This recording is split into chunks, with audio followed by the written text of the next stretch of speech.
not just seated upon the throne. I know he's right here inside my home.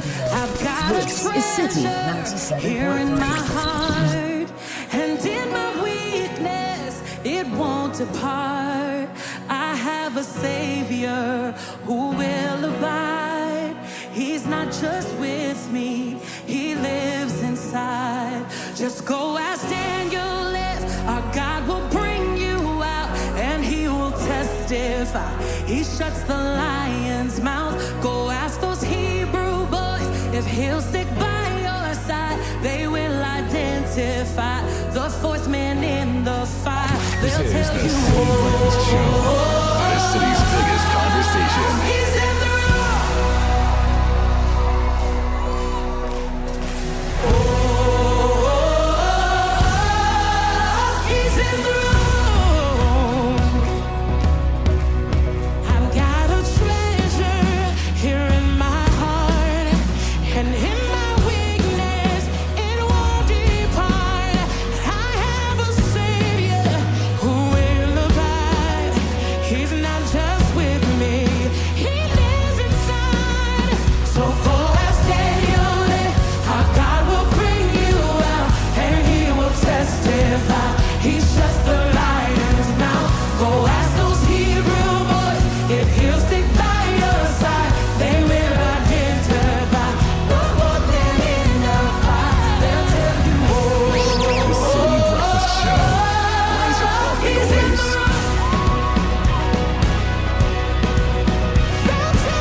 .30, 97.3 Citi FM.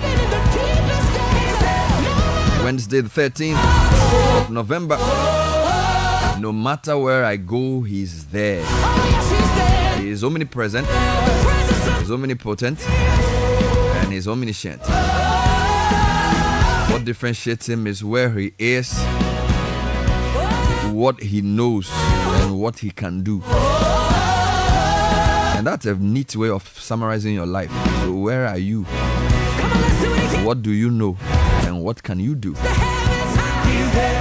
The word omni is really about totality. He's everywhere, he knows everything, he can do all things. So do you know where you are in your journey? It's an important question to ask. God is everywhere. You can be everywhere. You can't be at two places at the same time. And the point is, wherever you are, don't stay there if it's not your final destination. Keep moving.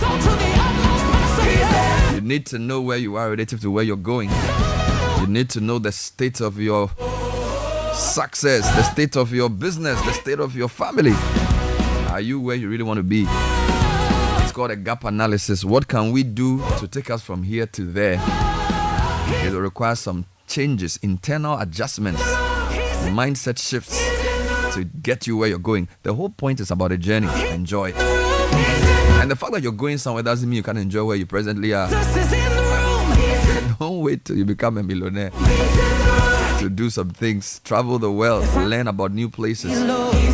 It's a sense of perspective. We don't let the difficulty of where we are make us depressed because we know there's a better place ahead.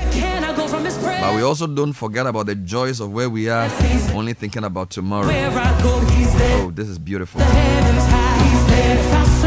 I'll make the most of where I am while I work my best to get to where I want to go. I will make the most of where I am while I make the journey towards where I really want to be.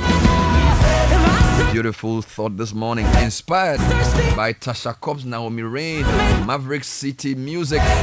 He's in the room. So the question is, do you know where you're going? Do you know where you are? And do you know what it takes to get there? Sacrifice, hard work, discipline. He's there. Business Sense brought to you by ADB. We're offering you a variety of personal loans, including top-ups at highly reduced interest rates. You will also enjoy longer tenors of up to 6 years and offer open to non-customers as well. ADB, the People's Bank. ADB, truly a Greek and more. We're jumping into the headlines with the newspaper review brought to us by Total Energies. We are giving you Christmas energy. Visit selected service stations for an oil change and get a free elite car wash to keep your ride sparkling. Visit us on totalenergiesgh.com or come to Facebook, X or Instagram. Follow us and find out more about how you can bring the Christmas cheer from November all through to the end of January.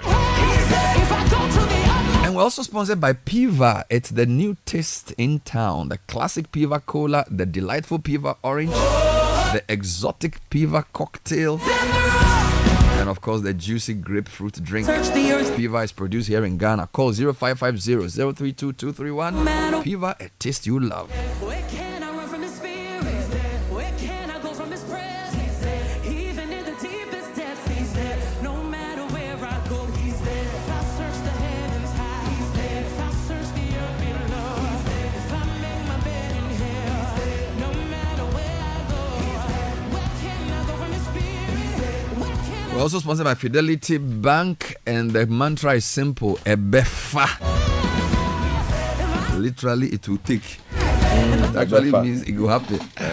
Very interesting. Good morning to Nathan. Good morning to Godfrey. Hello. Welcome to the show. It's Wednesday the 13th. Oh, yeah. Countdown is Piva on. Tangi. 24 Tangi. days, 11 hours, 36 minutes, 10 seconds to election 2024. Hey, anybody have break? It's not even a many bro. You know, it's funny. A lot of true things that we say, literally, translation doesn't make sense. Like, your eyes are ripe. You know what I'm saying? So it's like, what's that even called? Is it that idiom? No, it's not. When you have brain, your eye make red. Your eye red. I read. Yeah. So people's eye red for Parliament. Some say they won't come again to elections.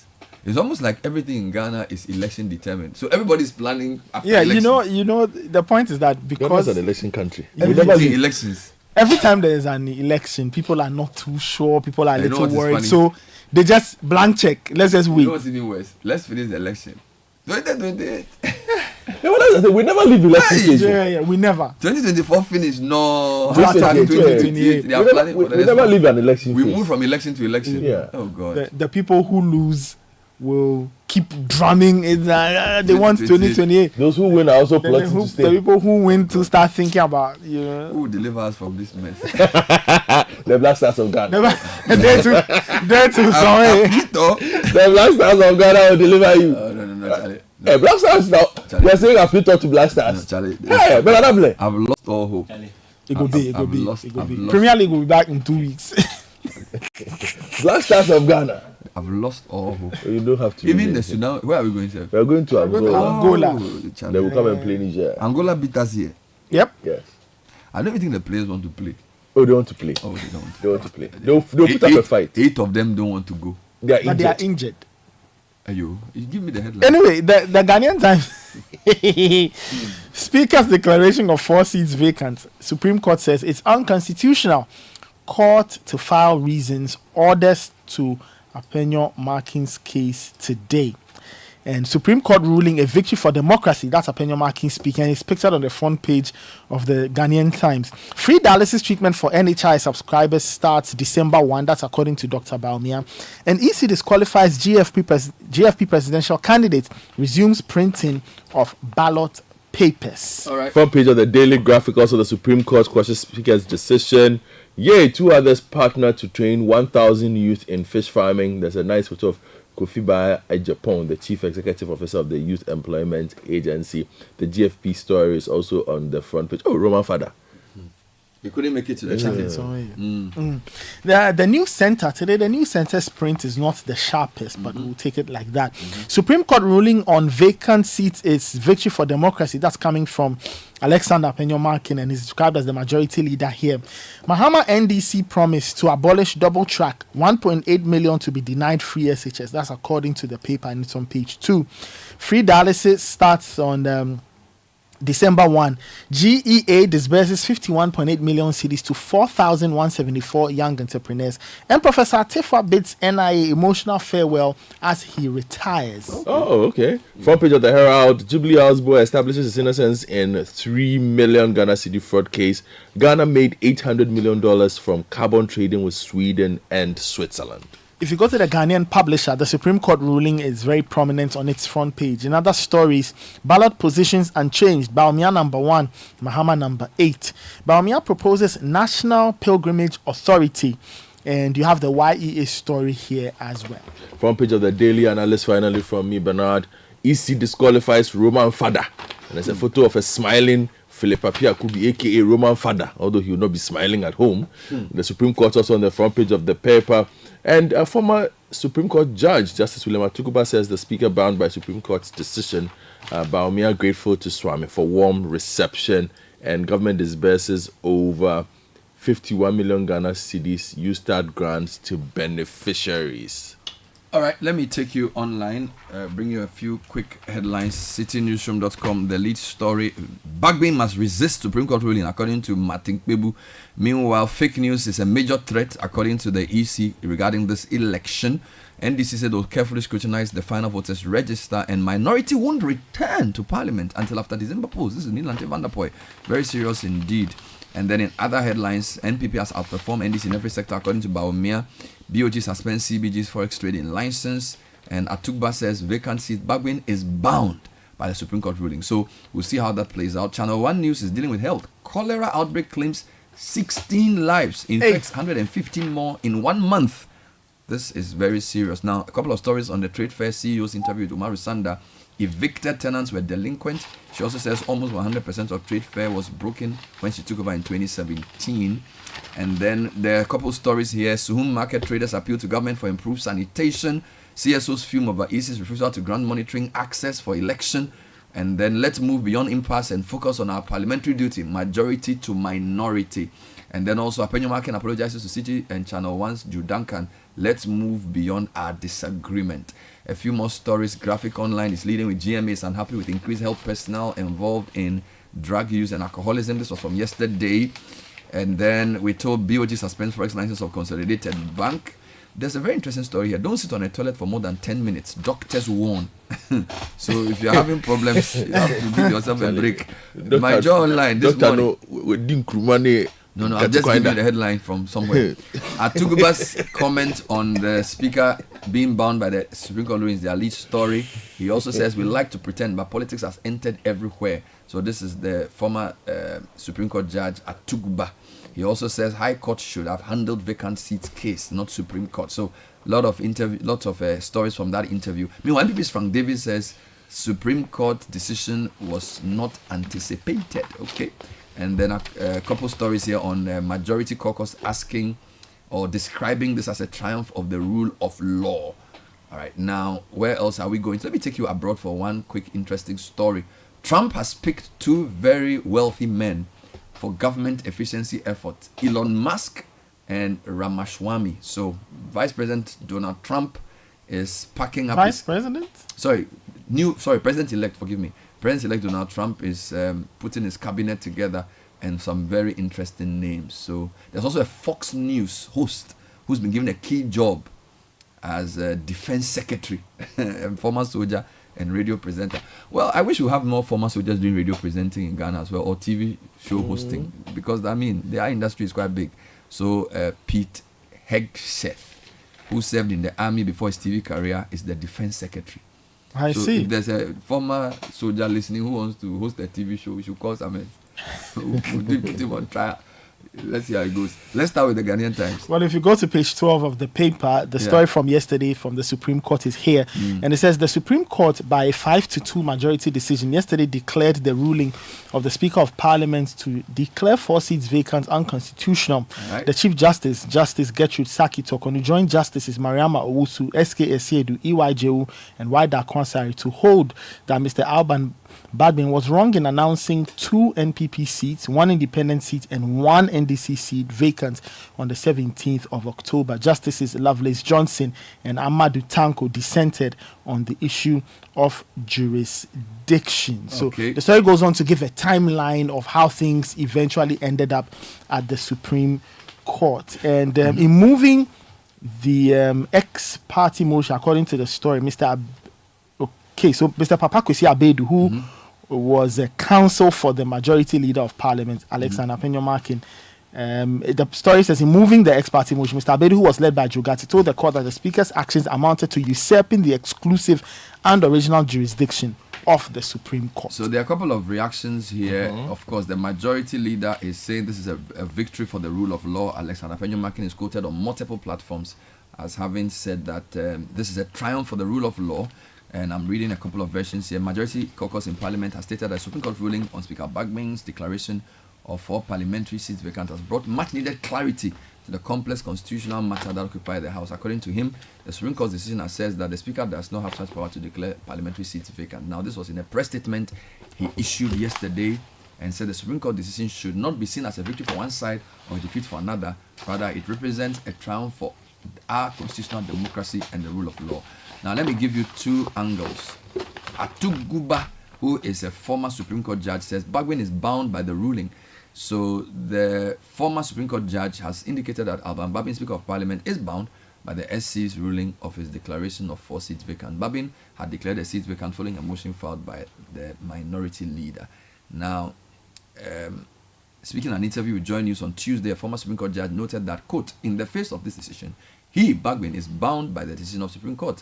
He stressed that non-compliance with the ruling could raise contempt charges which attract punishment such as serving a prison sentence or being barred from holding public office for 10 years. And then he goes on. Meanwhile, some other people disagree. So a lawyer was interviewed on Citi, what's his name? Martin Kpebu, who says that Bagwin must resist the ruling. So he's a lawyer who thinks that this is not right. Now, in an interview on Citi, Mr. Kwebu argued that if Babin were to push back on the court decision, it could serve as a powerful statement from the independence of Parliament and strengthen democratic governance. Now, let me give you another story whilst we are in this corridor. Neil Ante van der Poy, who's a member of the NDC in Parliament for Ododo Dio, has announced that the minority caucus will not return to Parliament until after the upcoming elections. Now, this decision follows the majority caucus move to trigger a recall of Parliament in the wake of the Supreme Court ruling overturning Speaker Babin's declaration on the 4 seats vacant. Now, this is pretty serious. Now, in an interview with Channel 1 TV, Neil Ante van der Poy emphasized that the MPP caucus could not justify what he called unnecessary spending of taxpayers' money. And he said the NDC caucus would focus on election preparations and resume parliamentary duties only after the December polls. They should not waste their taxpayers' money by asking us to come to Parliament in the next 3 weeks. We are not coming. We are concerned about the elections, and we will only come to Parliament after the elections. That should be at the back of their minds. So, more parliamentary drama expected. Okay, let me stay with politics, and I'll go to page 13 of the Daily Graphic, where the EC has disqualified the GFP's presidential candidate, Philip Appiah-Kubi. And the story by Samuel Dodu says that the EC has disqualified Ghana Freedom Party's substitute presidential candidate, Philip Appiah-Kubi, popularly known as Roman Fada, from contesting the 2024 presidential election. According to the EC chair, the chairperson of the EC, Jean Mensah, announced the commission's decision at an inter-party advisory committee emergency meeting held in Accra yesterday. She said some illegalities were found in the nomination forms Mr. Appiah-Kubi presented to the EC on Tuesday, November 5, 2024. The decision follows the death of the party's substantive candidate, Ekuya Donko, on October October 29, 2024. So while the AC chairperson said the commission would proceed with the printing of the presidential ballots for the upcoming election, and says it will save us millions of dollars. So that settles all the controversy over whether there will be a change in the ballot. I think EC has done the best thing there, so no more controversy. If you go to the News Center, page 6, and the story here talks about free dialysis, is one that's generated a lot of chatter on social media. And the story says all kidney patients enrolled under the NHIs will be eligible for free dialysis treatment beginning December 1. This expansion of dialysis coverage underscores the NHI's commitment to reducing the financial burden on patients. The expansion, announced by the Vice President during a campaign event at Old Tafo in the Ashanti region, follows a successful pilot program that offered free dialysis to patients under 18 and those aged 60 and above. I'll give you two key dialysis stories. Ghana Airport Company donates dialysis machine, promises 1 month we did that yesterday. And then Ibrahim Mahama has paid for dialysis treatment for a 13-year-old girl who needs serious treatment. So the CEO of Jata Cement has donated $25,000 for the dialysis treatment of a 13-year-old girl, and this is after a Joy News report on the girl's condition. But is there details? Because according to the back page of the Daily Graphic, in June this year, and this is to do with the Ibrahim Mahama story, in June this year, the acting chief executive officer of the National Health Insurance Authority, Dr. Da Costa Abuaje, told the Daily Graphic that for patients aged 18 and 59, the scheme would absorb the cost of 2 dialysis sessions per month at 982 Ghana cedis. That is 491 Ghana cedis per session at all government facilities offering dialysis except Kolebu. So we don't know if by the way, she's 17, not 13. We don't know the specificities of her condition which necessitated him to No, I'm just giving you the details about the free. This one gives insight into the free dialysis. Yes, yes. A lot of people are asking, what exactly is the free dialysis? It's not, you can't mention, we don't have details clearly. So perhaps they can give us some details, because so this one seems to provide some details. So let me just repeat it. According to Dr. Da Costa Abuaje, perhaps this might have changed, but he was speaking in June this year. That's a bit earlier than now, right? But he said what they were going to do was that they would absorb the cost of 2 dialysis sessions per month, and that does not include Kolebu. Maybe we should call him this morning for clarification. Yes, and at Kolebu, where a philanthropist already offers 380 Ghana cedis subsidy per session, the NHIS would top up with 245 Ghana cedis. So you want to be clear on what really Yes, it's important. See, because people, clarity. this is people's lives. I get it. Now, on the back page is another issue, and this, please. No, before you come there, let me do health, and I'll come to PRC. I know. But since you're on health, 16 people have so far lost their lives to cholera outbreak, whilst 115 others have been affected across various parts of the country within the past 1 month. Now, the infections have been recorded in about 12 districts in the Greater Accra, Eastern, Central, and Western regions. So this is on the southern side. Head of disease surveillance at the Ghana Health Service, Dr. Dennis Lye, told the GNA that 1,350 suspected cholera cases were reported in the Greater Accra, Eastern, Central, and Western regions. He added that deaths are occurring because most of the patients who had cholera tried to self-medicate. Some report to the hospital 3 days after the cholera infection. Now, he stressed that unsanitary conditions contributed to the outbreak and urged the frequent washing of hands and sanitized living. Oh, God. According to WHO, cholera is an acute diarrheal infection caused by ingestion of food or water contaminated with Bacterium vibrio cholerae. It remains a global threat to public health and an indicator of inequity and lack of social development. This is 2024, guys. Over 1,350 suspected cases of cholera in these regions. This is not good at all. Now let's come to the PRC on the back page of the Daily Graphic. PRC audits new prepaid meters amid consumer concerns. Please, Nathan Kwa and I are offering our meter for an audit. An audit of the new prepaid meters installed by the ECG and the Northern Electricity Distribution Company across the country is underway. Spearheaded by the Public Utilities Regulatory Commission, the audit aims to verify whether the new prepaid meters align with the Commission's tariff reckoner to ensure accurate billing and tariff application. The exercise comes in response to numerous complaints by consumers regarding overbilling issues after their existing meters were replaced. Please, Ismail Aka, come to my house. What's happening? NLC directs Ghana Highway Authority workers to suspend their strike. Yesterday, I heard Ofusu Asama on Eyewitness News making that point. National Labour Commission has directed workers of the Ghana Highway Authority to suspend their ongoing strike action. Now, I'm sure you know the background. They set an indefinite strike on Tuesday in protest against the implementation of the new National Roads Authority Act. The workers argue that the act, which seeks to merge GHA with the Ghana's Department of Urban Roads and Feeder Roads, would reduce the authority's autonomy and increase bureaucratic inefficiency. But yesterday, the NLC emphasized the need for GHA workers to suspend their industrial action while negotiations continues, and said it met both parties, and they said that the GHA workers have not used the right route, and also that what they should have done to declare the strike was not done because they didn't follow due process, and that they will seek to enforce this in court if the workers did not return to their offices. Well, talking about new things, on page 2 of the Ghanaian Publisher, the Vice President and presidential candidate of the NPP, Dr. Mahamudu Bawumia, has announced plans to establish a national pilgrimage authority aimed at regulating religious pilgrimages for both Muslims and Christians in Ghana. And he explains that this authority will streamline and oversee trips to Mecca for Hajj and facilitate pilgrimages to Israel for Christian worshippers. My God. And was addressing congregants at the St. Patrick's Catholic Church at Etimetim in the Fija Kwabre South constituency last Sunday during his campaign. Well, his opposite number says he will hold a national dialogue on education. Flag bearer of NDC, John Mahama, has revealed plans to initiate a national dialogue on education if elected president, aimed at addressing the sector's key challenges. He highlighted issues as food shortage, intimidation of school heads over free speech, and lack of basic amenities in schools as critical areas needing attention. He was speaking during an encounter with the clergy in Kumasi on Monday and emphasized that the best approach to solving the challenges in education was through open dialogue with key stakeholders within the sector. Let me take you to the Daily Guide. I have 2 stories for you. On page 13, animal expert raises climate change alarm. Dr. Doris Yaosei, the acting director for the CSIR Animal Research Institute, has raised a red flag over looming climate change emergency and suggested ways of addressing it. This, she said, constitutes a threat to agriculture and food security.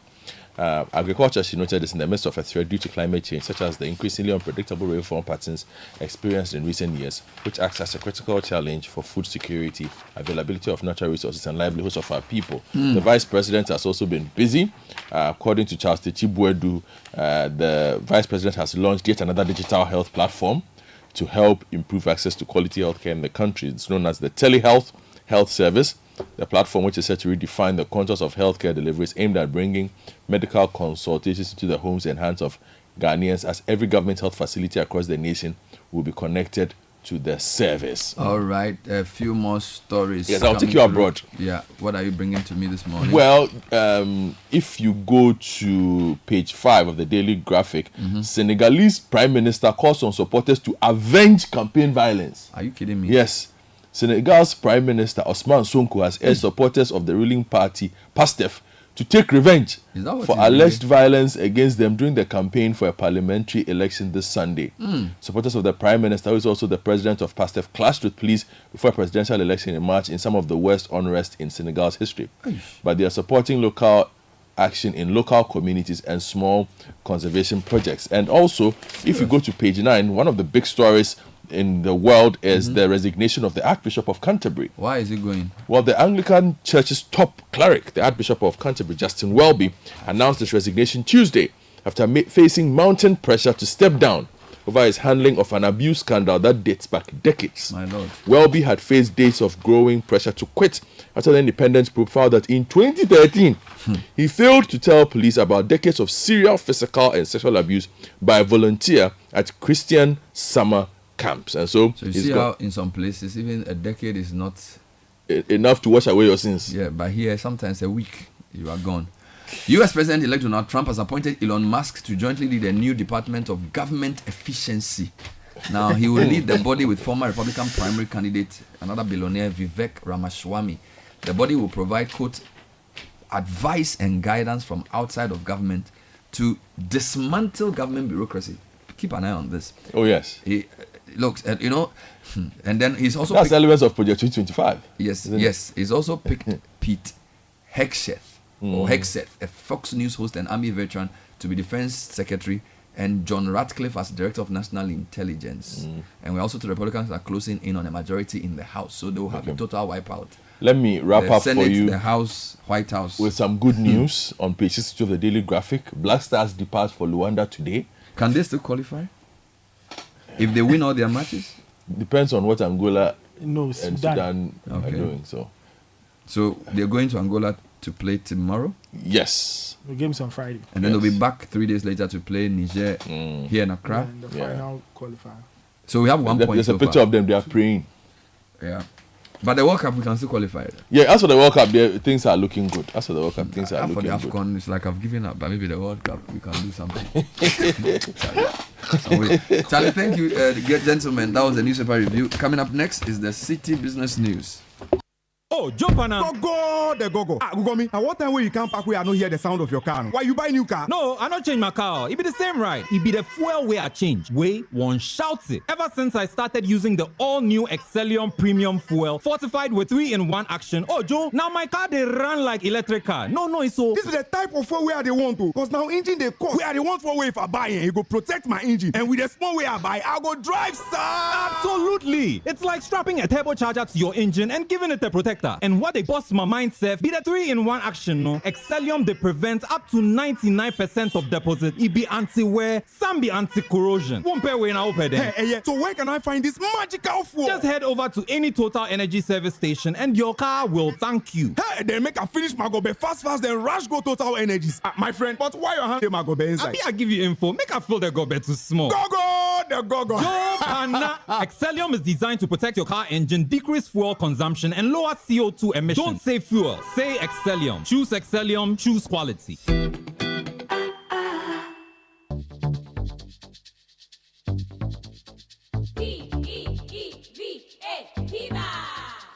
Looking for a burst of flavor in every sip? Discover the refreshing taste of Piva beverages. Enjoy the classic Piva Cola flavor, perfect fit anytime. How about a fruity adventure? Try our delightful Piva orange fruit drink packed with recognized citrus flavor. Craving something exotic? Our Piva cocktail fruit drink brings the tropics to you. For a sweet and juicy treat, grab our grapefruit drink and don't miss out on the refreshing Piva Tangerine fruit drink, bursting with tangerine flavor. Piva Cola, Piva Orange, Piva Cocktail, Piva Grape, Piva Tangy. Grab yours today. Available now at your local store. Call us on 055 00 32231. Piva, a taste you'd love. This advert is FDA approved. P for Piva.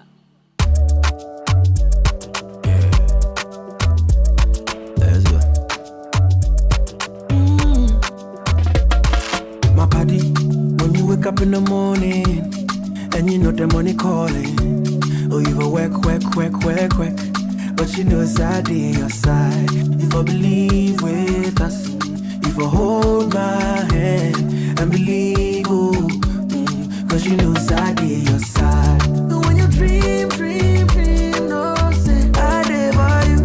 And when you hustle every day, many wanna go. Anything you do, I live for you. Many want. If I believe I live your side, fidelity. If I believe with us, fidelity. If I know I live your side, fidelity. This is the Citi Breakfast Show, the city's biggest conversation. 7 o'clock Citi Business News. Now she casses us here with a bulletin. It's brought to us by EcoBank, the Pan-African Bank, MTN, and Goel. Good morning, Nah. Good morning, Bernard. Hello and welcome to the breakfast edition of the Citi Business News, proudly brought to you by MTN, Goel and EcoBank. My name is Nashika Caesar. Coming up, Bank of Ghana raises alarm over rising loan under recoveries despite enhanced measures to effectively enforce collateral requirements. Also coming up, Central Bank reports its surge in digital banking adoption as the number of internet banking customers rise by 16.6%. And later, Ghana Stock Exchange to integrate multiple digital platforms in a strategic move to expand investment opportunities.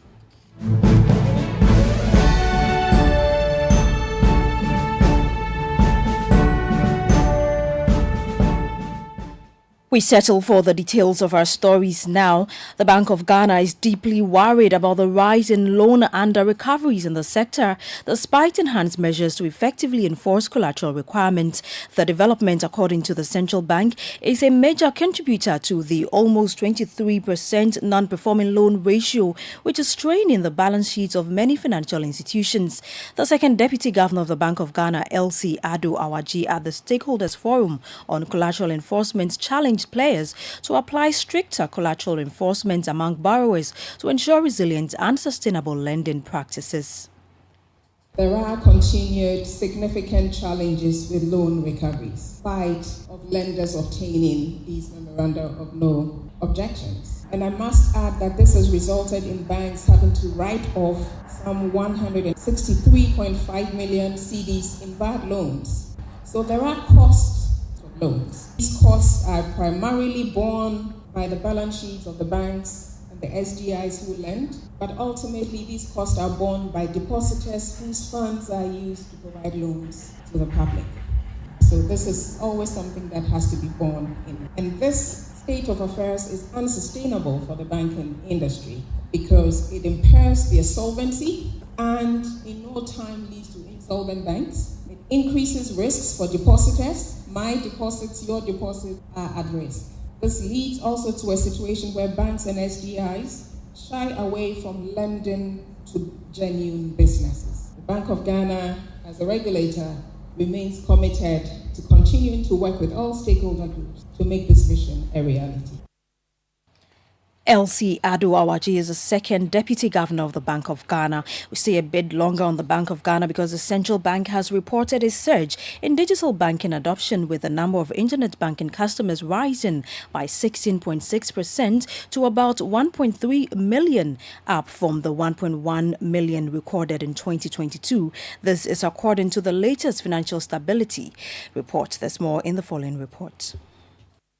Similarly, the number of registered mobile banking users saw a substantial jump of 51.5%, increasing to about 7.3 million in 2023 from the about 4.8 million the previous year. On the transaction front, the total value of internet banking transactions surged to 22.9%, reaching 98.87 billion in 2023 compared to the over 80 billion Ghana cedis recorded in 2022. The volume of internet banking transactions also saw a significant uptick, rising by 30.7% to 13.5 million in 2023, up from 10 million in 2022.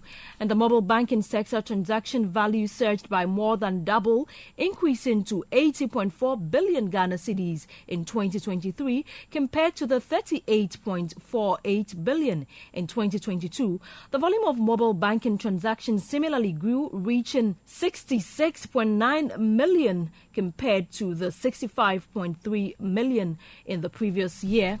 Despite these impressive gains, the Bank of Ghana has ramped up its oversight of the payments ecosystem in response to emerging risk. While digital banking growth continues to accelerate, the sector faces growing challenges related to fraud, cybersecurity, governance and information security, which require urgent attention and robust regulatory action. That report was filed by Emmanuel Opong and was read by myself. We now move on to the Ghana Stock Exchange GSE, which is set to integrate multiple digital platforms in a strategic move to expand investment opportunities across West Africa and beyond. This integration will allow Ghanaians abroad to invest in regional companies while enabling international investors to buy shares in firms listed on the local bourse. Speaking to the media on the sidelines of the GSE's 34th anniversary celebration, the Managing Director, Abena Amwa, announced that agreements are being finalized to simplify access to stock markets regionally and globally.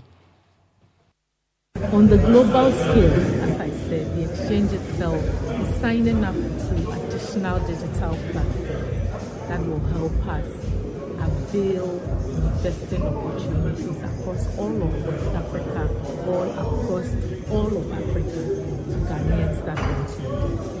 there's nothing that stops a Ghanaian on these platforms from buying some shares in companies that are listed in Nigeria or Egypt or Johannesburg or Kenya in the same form. Kenyans, South Africans, Moroccans who want to invest in the Ghana Stock Exchange. We are partners, or we are partnering with colleague stock exchanges that we've created and invested in some of these digital platforms. And as I said, hopefully by the end of next year, the stockbrokers will be linked to the program. And anyone who chooses a stockbroker that's participating in that program can buy shares across. Abena Amwa is the managing director of the Ghana Stock Exchange. Now, peasant farmers in the western region of Ghana are raising alarm over the destruction of their irrigation dams by illegal mining activities, also known as galamsey. The damage has compelled many farmers to rely on a single planting season. The farmers explained that as a result of this destruction, they are now dependent on the rainy season to irrigate their crops, as their irrigation systems can no longer be relied upon. The executive director of the Peasant Farmers Association of Ghana, Bismarck Norte, shared these concerns with Citi Business News. Farmers in the western region, particularly those in the Shama district. Now, what is happening is that there are lots of rice farmers in those particular communities, and there is an irrigation facility that they use to irrigate their rice fields. So, because they have this irrigation facility, what they do is that they do all year rice farming. Because once you plant, there's available water to irrigate. After harvesting, you can clear your land and do another planting again because you have the water. Now, what is happening is that because of the galamsey, the water has been heavily polluted. So the water that we hear, the pollution is starting from around, I think, the Wasa areas, which has entered into the water, that's the irrigation water that's being used. Bismarck Norte also urged the government to declare a state of emergency in mining areas to address the growing impact on agriculture. How you solve the problem immediately is to attack it head on because of the crisis we are facing. So that's why in the short term, we will also review that the state of emergency could have helped. Because what that would do is that it would have at least stopped the miners from polluting the water bodies, and it will have some moment of some respite for the water bodies to even at least recover. Now, during that period, once there's a state of emergency declared and there seems to be some halt on all these things, then together we can agree on what is the best way of doing mining, because you can also see the mining should stop for those who also engage, because that's a livelihood. You have the Executive Director of the Peasant Farmers Association of Ghana, Bismarck Norte, speaking there. Now let's have a quick market check on the currency brought across some forex bureaus. The dollar could be sold to you at 17 cedis. The British pound is going for 21 cedis 10 pesos, and the euro could be sold to you at 18 cedis 20 pesos. And that's all for the breakfast edition of the Citi Business News, proudly brought to you by MTN, Goyle and EcoBank. My name is Nashika Caesar. Many thanks for your company. Do you have a great business day?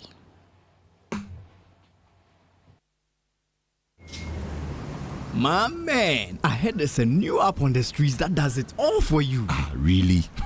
How is that possible? Charlie, I also could not believe it too. But I downloaded the app and I'm telling you, I was able to chat with my friends, make video calls, and... Well, we know of many apps that can do that. Oh, let me finish, la. I was also able to listen to the latest songs, play games, and read the latest sports news. For real?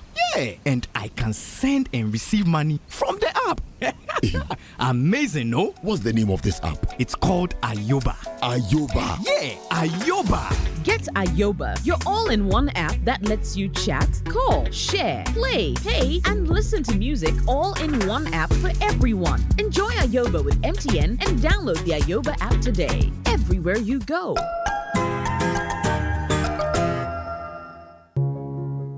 Every day, people have money emergencies. Ma, I need my school fees. Mommy chop money. Cratchet. Mommy rent. Emergency. Now, there's a new emergency number in town. More money, Charlie, and enjoyment.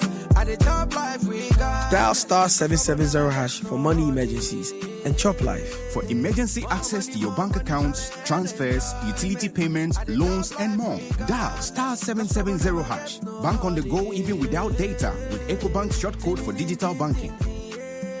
EcoBank, the Pan-African Bank.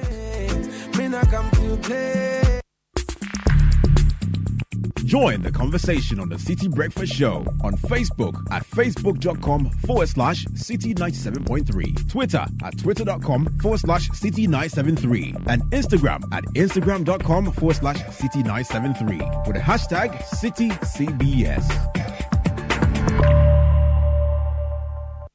We understand the excitement and preparations that comes when your child gains admission into senior high school. But we at the Agricultural Development Bank, ADB PLC, also understand the financial burden this comes with. The chop box, trunk, school mattress, you name it. That's why we have partnered with Prospectus Ghana Limited to offer financial support for parents by introducing the ADB Quick Purchase. With a smart loan of up to 20,000 Ghana cedis, you can pick up all the items on your child's prospectus for school. ADB PLC offers you a repayment plan of 12 months to relieve you of all that heavy financial burden. Every ADB customer who receives their salaries through the bank, military and police personnel, and all other workers on the Controller and Accountant General's payroll qualify for this facility. Walk into any ADB branch nationwide or any Prospectus Ghana Limited office near you to apply for the ADB Quick Purchase. Terms and conditions apply. ADB, the People's Bank. ADB, truly a Greek and more. This is the Citi Breakfast Show, the city's biggest conversation.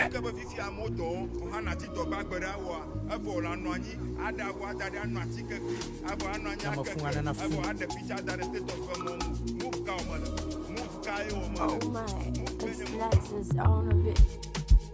Guinea, ice.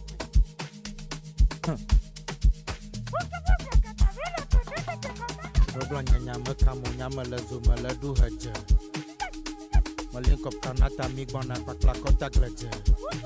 Migrena Mary Quaya do Pave. Boba Movement de la Stritaji. Now for the Kale Yama Yabole, Clodre Military Cocamoama plane. Haja. Timananga Contact Gleje. Edu Haja.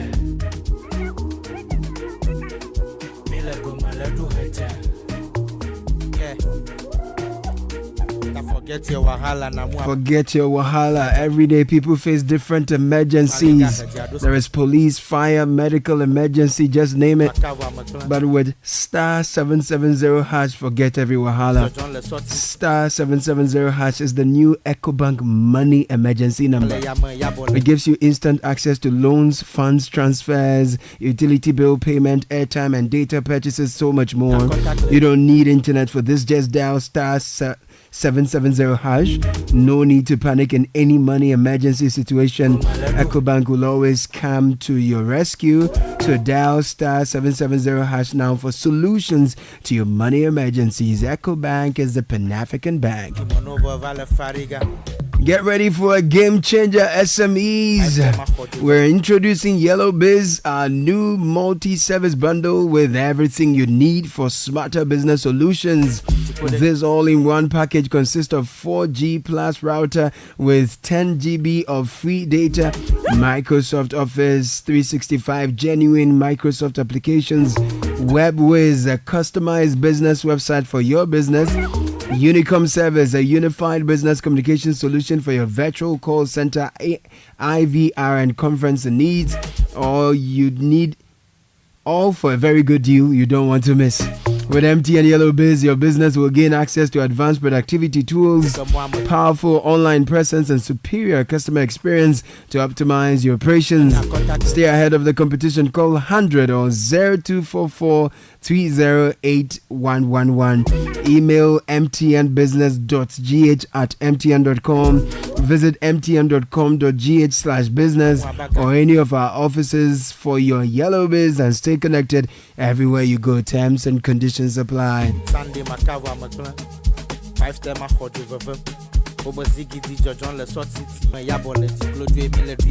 Bringing you sports kickoff.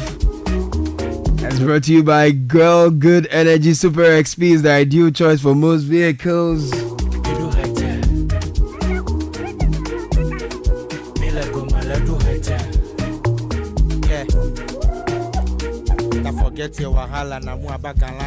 Girl Super XP is fortified with a special additive, gives you longevity for your engine, makes your engine perform to the max. Girl Super XP sa ufilia ha ube fili.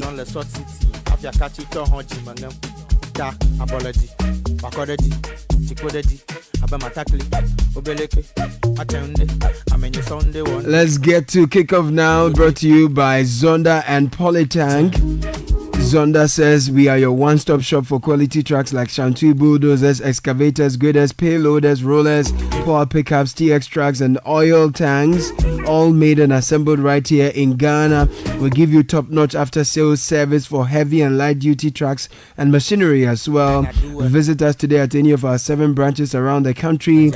Our head office is off the Tema Plao Road, close to the Free Zones Enclave in Tema. The number to call is 050-177-2222, 050-177-3333. Zonda is built in Ghana, building Ghana. Polytank is the name for water storage tanks in Ghana. We've done this for more than 3 decades and all generations trust us. We are the first, the best, and certainly the original. Go for guaranteed quality. Choose Polytank. Polytank nie, Papa no nie. Polytank does not request for Momo payments online. Gabby Affairs in with kickoff.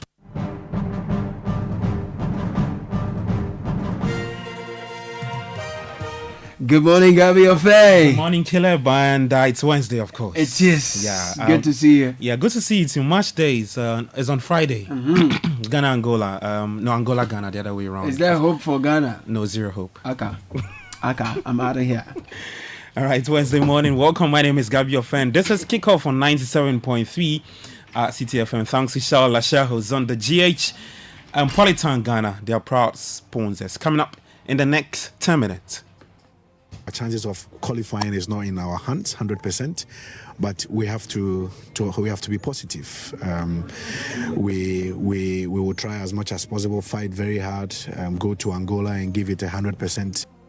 All right, 22 players are set to leave Accra today for Luanda ahead of the Angola clash in the March Day 5 AFCON qualifiers on Friday. There's more from the communications director, that's the Ghana Football Association. Plus, you get some tennis news as well.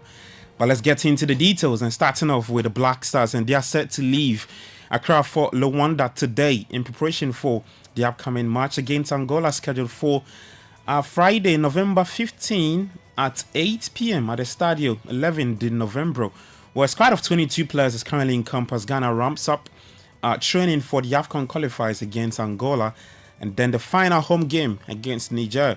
Now, following the match against Angola in Luanda, Ghana will return to host Niger in Accra just 3 days later. A team initially gathered in Accra on Monday with 8 players joining the first training session. Since then, 14 have arrived, bringing the squad to full strength ahead of the flight to Luanda later today. Meanwhile, the communications director of the Ghana Football Association, Henry Asante Chum, has acknowledged that Ghana's struggles in the AFCON qualifying campaign are highly unfortunate, noting that the team's qualification chances are no longer fully within their control. Well, it's something that came up this morning in our normal technical team meetings. Unfortunately, we do not have time on our hands. Today's training is the first one. Tomorrow they will train. And then Wednesday we'll do light training before we depart for Angola. So we do not have enough time to go through all those pleasantries that we normally take the team through when they are in camp. So as things stand, the simple answer to your question is no. We are very much focused on the games. We want to go into the games with a positive mindset. That has always been the driving force for this team. We go into games thinking we have to win. We go into games with a plan to win. Unfortunately, we haven't had the results in the last 4 games. Like you indicated, our chances of qualifying is not in our hands 100%, but we have to be positive. We will try as much as possible, fight very hard, go to Angola and give it 100% energy, and go for the points. If it works for us, yes, we will be happy, and then we will come back home and face Niger with the same attitude. That is the mentality we are going into the two matches. All right, so that's Communications Director of the Ghana Football Association, Henry Asante Chum, speaking there. Well, the Black Stars have managed only 2 points from a possible 12, scoring just 1 goal across 4 matches, and now face the possibility of missing out on an AFCON tournament for the first time since 2004. Well, former Black Stars midfielder Rahim Ayew, he's reacted to something that was the captaincy issue surrounding the team, and he's expressed his disapproval for Tuado's choice to appoint Mohamed Kudus as captain ahead of that AFCON qualifier against Sudan back in October. Well, Rahim feels that given the criticism the Ayew brothers have endured within the Black Stars, Jordan Ayew should have been the next player in line for the captaincy following the Ayew's recent absence from the squad. If they are talking of the national team, Jordan went 2007, Jordan 2012. So just look at this. If I was still in the national team, I went 2009. Dede 2007, I went 2009. Jordan 2012. So the three of us. So if I was still be playing, this will be the captains. You see how it was going to go. So, but thank God, me, I did my part. I'm no more. So the captain has to be Dede and Jordan. But because it's going to be Ayew, that is why they don't want it to happen. So they had to skip from Dede to Thomas, Jiku. Well, that's former Black Stars midfielder Rahim Ayew and senior brother of the Andre and Jordan Ayew speaking. Right. Well, for the AFCON qualifiers, some matches coming up later today, starting off at 1 p.m. Namibia will take on Cameroon. At 4 p.m. there's Liberia playing Togo, and then 7 p.m. we'll have Chad taking on Sierra Leone. Just 3 matches for the AFCON qualifiers today. Let's talk about something else. And the marketing and sports business consultant Magnus Rex Dankwa says he supports the idea of renting out the national stadium for non-sports related income, despite the criticism the NSA has faced for doing so. Now, Rex Dankwa criticized the NSA for failing to obtain protective covers for the pitch, adding that he's not a subscriber of the NSA managing the various national facilities. They deserve the bashing because there's something that you do when you are doing events on pitches.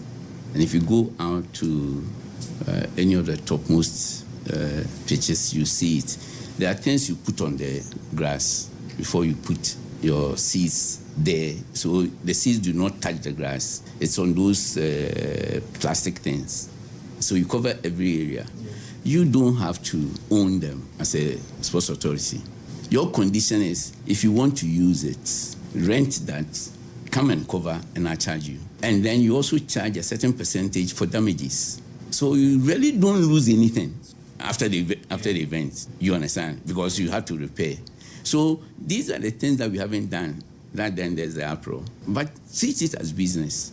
I don't believe in sports authority managing the facilities. All right, so that's a marketing and sports business consultant, Magnus Rex Dankwa, speaking right there to City Sports there. Away from that, record holders of the MTN FA Cup, Hearts of Oak, face a challenging encounter against Division 2 outfits, Immigration FC, while Kotoko is set to battle Future Stars in the round of 64 of the MTN FA Cup pairings that was done yesterday. Defending champions Rachiman will play Techiman Heroes, and then Samatex 1996, or the Premier League champions, will take on Bibiani Gold Stars. While in Europe, the FA has launched an investigation into a video that appears to show Premier League referee David Coots making derogatory comments about Liverpool and their former manager Jurgen Klopp. The PGMOL suspended Coots on Monday after a video was widely circulated on social media. Now, speaking of Liverpool, Curtis Jones is in line for a first England Cup this week with the Three Lions taking on Greece in Athens before facing Ireland at Wembley. Now, the Liverpool star is yet to play for his country, but believes his form should be enough to secure him that elusive first cup. And he praised Liverpool manager and his lot to got the best out of the midfielder so far this term. I mean, yeah, I've improved, but again, I'm almost on 150 games, so it's not as if I've had 100 plus bad games. You know, Jäger and his staff, you know, they always showed faith in me. I've had injuries, there's been stuff along the way where, you know, being out of the team, so, you know, it's always hard, you know, in and out of the team. I feel that this has been a point where I've came in the team and I've played well and I've kept my place. And I say it all the time that the more games that I play, the better that, you know, I play. That just comes with more experience, you know, your fitness and stuff. All right, so that's England and Liverpool midfielder Curtis Jones speaking there. We're finishing off with some tennis, and world number one Yannick Sinner made it 2 wins in a row at the ATP Finals with a 6-4, 6-4 success against Taylor Fritz in a rematch of the US Open final. Well, that's the very latest in the world of sport. For more, you can head to citysportsonline.com and on X at CitySportsJJ. Back later at 5 p.m. with more sporting news. My name is Gabriel Fake. Kickoff was proudly brought to you by Shell, Lachelle, Zonda JH, and Polytank, Ghana, Papa Nunye. Enjoy the rest of your day. Do take care and bye-bye. Hey, well, yo, I did tire for Abu Chef. See, everything I do, Abu won't do some. Last year, I bought a cattle farm in Yanton. I see he go buy a farm next to mine. I marry Fauzia. No, he marries Fauzia's sister. I buy my motorbike. I see no, he go buy motorbike too. Hey. But you don't see, since you buy your bike, he has bought 4 motorbikes, which have all broken down. He don't maintain bikes at all. His problem be say he dey put wrong lubricant for his bike inside. The correct motorbike oil where if you put inside be Shell Advanced Lubricant. Shell Advanced Lubricant be the only motorbike oil where they make them for motorbike to protect engine, clutch and brake. Where you no. Wait me, I no go tell him.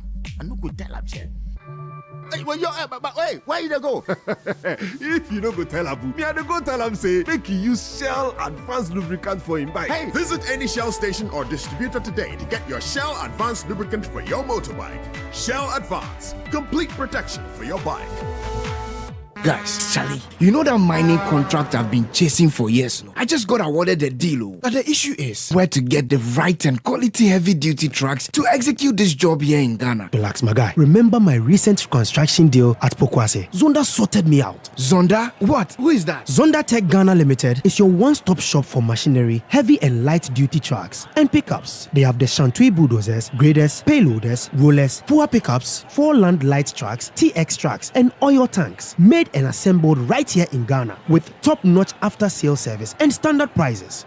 Made in Ghana. This is amazing. You haven't seen my Zonda Power Pickup, which I take to the office? Strong, durable, and tough on our roads. Hey, that's from Zonda too? Absolutely. Zonda is the right place for you, my guy. Oh, now I am sorted with Zonda. Zonda Tech Ghana Limited, your solution for heavy and light-duty trucks. Located at Tema, off the Aflao Road. Call 0501 772 222 or 0501 773 333. Zonda, built in Ghana, building Ghana. Polytank Papa Nunye, Polytank Papa Nunye, Papa Naka Messi,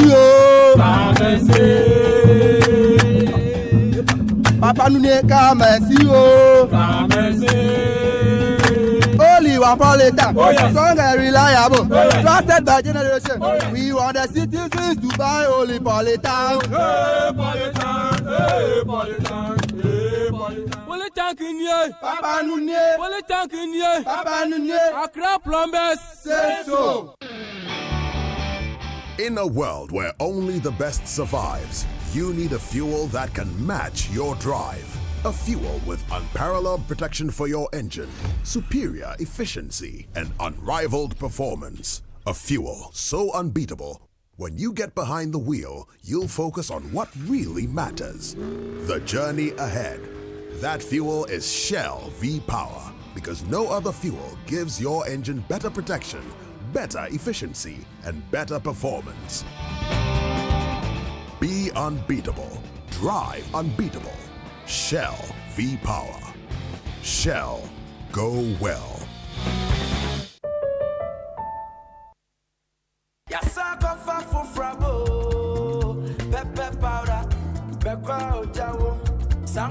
pepper powder, Sankofa pepper powder, Sankofa pepper powder.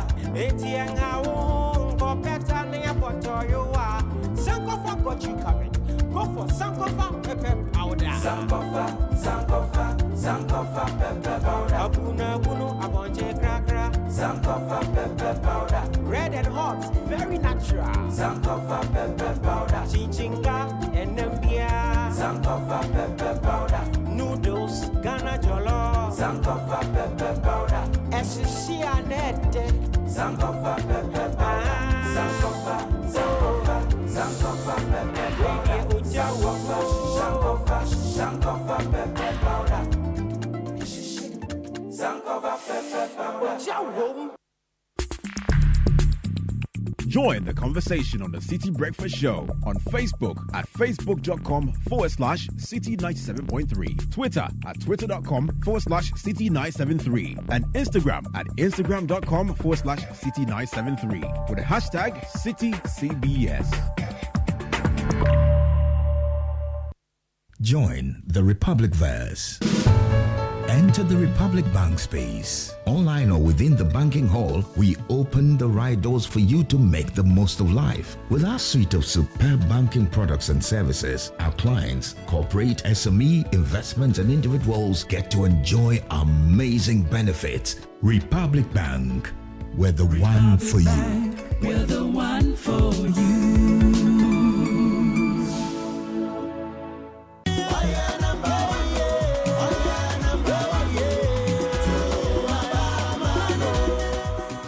Ojam, did you know the NDC once promised a one-time premium for NHIS? Yeah, but when they won the elections, they could not implement it and almost collapsed the NHIS. Today, this same man is promising Mahama Care and free primary health care. They think we are kids in this country. We don't have short memories, like Mahama said. Remember the capitation pilot in Ashanti? You were stuck with one health facility, no matter what. That was so limiting. But look at us now under the MPP. There's real change. The MPP expanded NHIS coverage to include serious conditions like childhood cancer, sickle cell disease, and kidney dialysis for children under 18 years and old people from 60 years and above. Today, with just a short code, you can renew your insurance. Truly, the MPP has restored our hope in the health system. See the Agenda 111 and other new hospitals are springing up everywhere. So, this election, let's vote for continuity. Let's vote to protect our health care. We will not fall for fake promises again.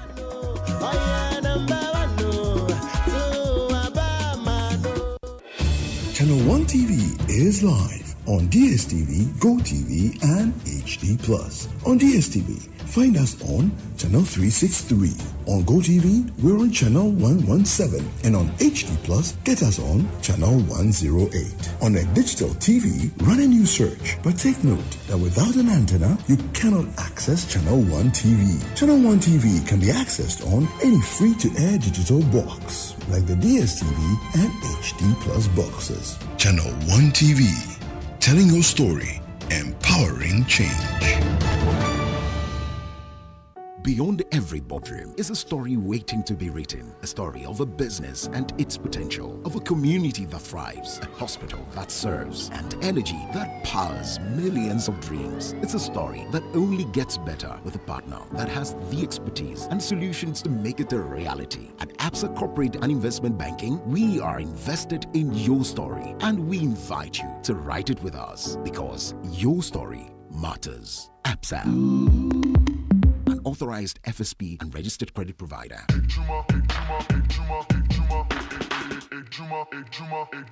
This ad is not about how convenient or easy to use the Affinity app is, or how accessible and affordable our loans are, or not having to worry about monthly or transaction fees. Yes, banking without fees. This ad is about a community of entrepreneurs, individuals, young people, and you, the go-getter. And Affinity, providing the necessary services and tools to help simplify daily banking tasks and grow your business. Easy and accessible. Because banking doesn't have to be an inconvenience. With Affinity, you're in. To get the app and apply for loans, dial *229# or go to affinityghana.com.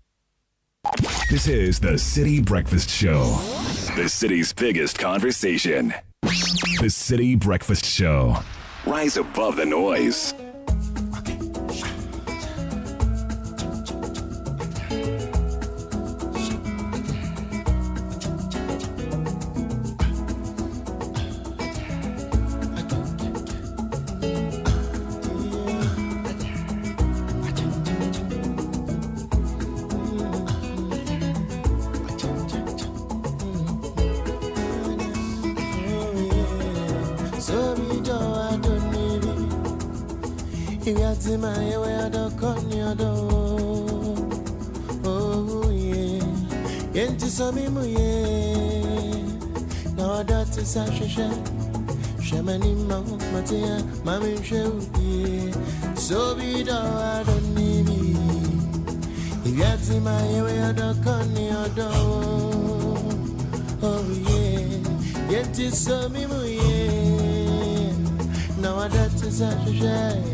Unleashing the power of Red Radio. This is Citi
7:39 Citi Breakfast Show. Kwabna Obidowa Donny B. A few quick birthdays coming through. Happy 10th birthday to Nanaya Aseda Pia. You are wonderful and fearfully made in the image of the Lord. We are blessed to have you as our son. Many thanks. Great grace from mommy, daddy, and your siblings. We love you. Aseda is the message. Happy birthday to Andrews Quist of Echo Bank from your lovely wife and children. And Bernard, today I'm celebrating the birthday of my first born twins, Kofi Adom Esiama Nyako and Efua Inshira Eswama Nyako. Grateful if you could wish them a happy birthday for me. This is Gift Nyako Judicial Service Ghana. They are 15 years old. Wow. Happy birthday to the twins.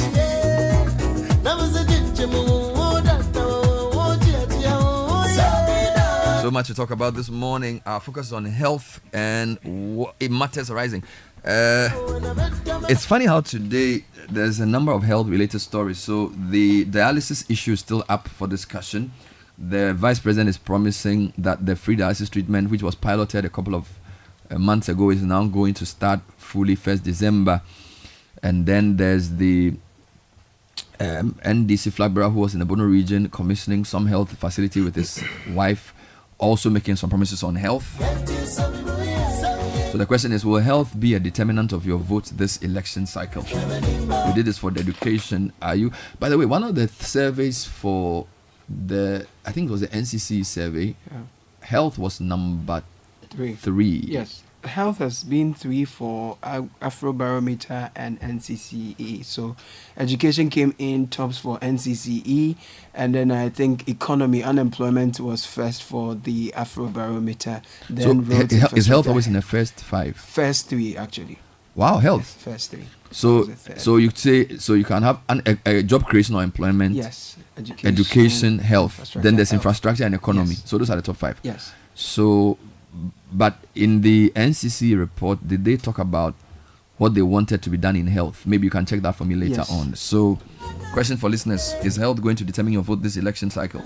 And while we're at it, 2 big issues: cholera outbreak. Over 1,350 people have been infected in 4 regions: Greater Accra, Central, Western, and Eastern region, and 16 have died. We have another 100 and something who are seriously ill. And this is 2024. Why are people still getting cholera in Ghana?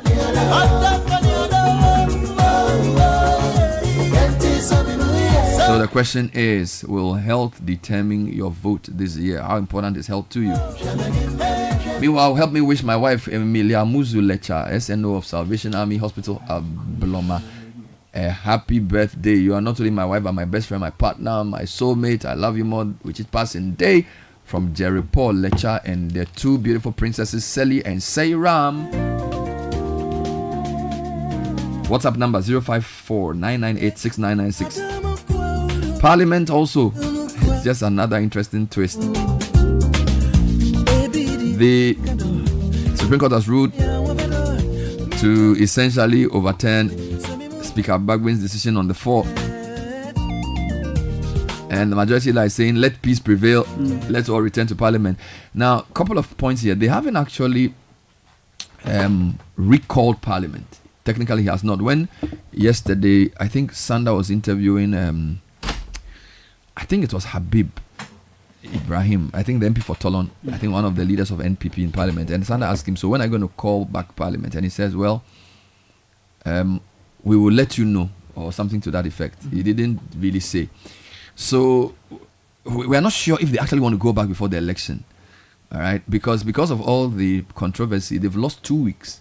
So if they were even sitting, this would have been the last week, and they're probably not going to get it. Now, the NDC is also saying that they are not even going to go if they call until after election. So we have 24 days to election, all right? Is it realistic to expect our MPs to go to Parliament whilst people who are competing with them, who may not even be parliamentarians, will be campaigning? Yeah. Right. So should Parliament be recalled, or should we just should we let common sense people and say, look, this Parliament should wait, let election be over, and then they go and do what they have to do? And even then, can they do anything effective after elections? You get it? So is this Parliament done? That's one question that's on my mind. Is this Parliament done? You know? Because there are some important things that have to be addressed in terms of lawmaking. There was a list that I think the new media team put together a few weeks ago on what or which laws could get stalled. You need to retrieve that for me as well. Yes, right. Which laws will get stalled if Parliament didn't come back. All right. So beyond the debates and the nice things we see, Parliament is really about making laws. And if Parliament does not sit, the economy suffers. All right. So we'll try and dig a bit into that as well. So we are in 2 minds. We're discussing health and the campaign and elections. We would also look at what the manifestos are saying about health. And yesterday there was a very, very troubling story about the Ghana Medical Association in their meeting chiding fellow doctors for alcohol abuse, drug abuse, and sexual harassment. Now, that is very serious. On any normal day, it would have been a big topic. But obviously, because elections are coming, it didn't really register. But I still think we can link it to the health discussion. All right. We don't have enough doctors already.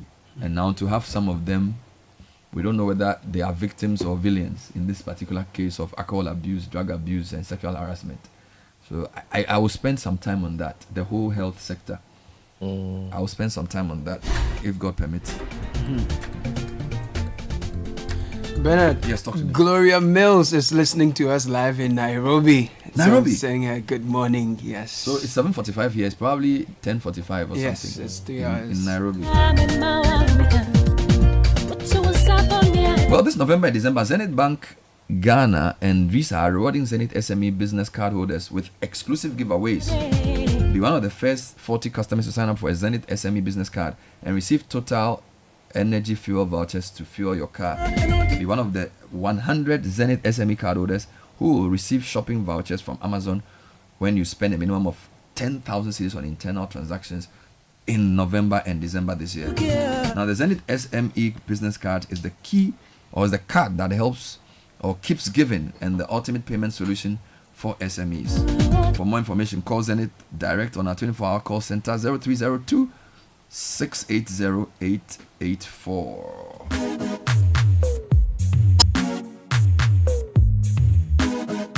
If you're looking for litigation-free land, contact Royal Kingdom Estate. We specialize in land acquisition, construction, design, property management, and more, with properties in prime areas like Accra and Ibri.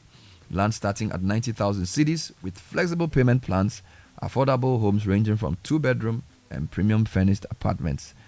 Call 055-755-5909 or 027-277-8880. Royal Kingdom Estate, building communities, nurturing dreams. And if you want a British degree at a fraction of the cost, you want a vibrant student experience in a community that equips you with useful employability skills that takes you closer to the career of your dreams, go to Lancaster University here in Ghana. They give you up to 50% scholarship. You'll be taught by the finest faculty trained to UK standards. For more information, visit www.lancaster.edu.gh. Email admissions@lancaster.edu.gh. Call 020-960-7008. Lancaster University, Ghana, the only British university campus in West Africa. And we are thrilled to announce the return of your favorite Coca-Cola Original Regular Taste in 300 ml glass bottle. You can now buy and enjoy the refreshing taste of Coca-Cola with the convenience of returning your glass bottles for reuse. Dive into a world of flavor with Coca-Cola, Fanta, and Sprite, all offered in the iconic 300 ml returnable glass bottle at the magical price of 3 cedis, 50 pesos. For those who prefer a different twist, your favorite Coca-Cola drink is also available in a 300 ml recyclable PET bottle priced at 6 cedis only. Find us on socials, Coca-Cola_GH. Experience real magic with Coca-Cola's original taste. All right, Nathan, let me hear from you briefly. Yes, the Affinity app is here. It's a money app. It's a money app for those. Lend, you can borrow. Okay. And the magic is that there are no monthly fees, no transaction fees, zero fees, no extra charges sneaking in. That's what makes it exciting.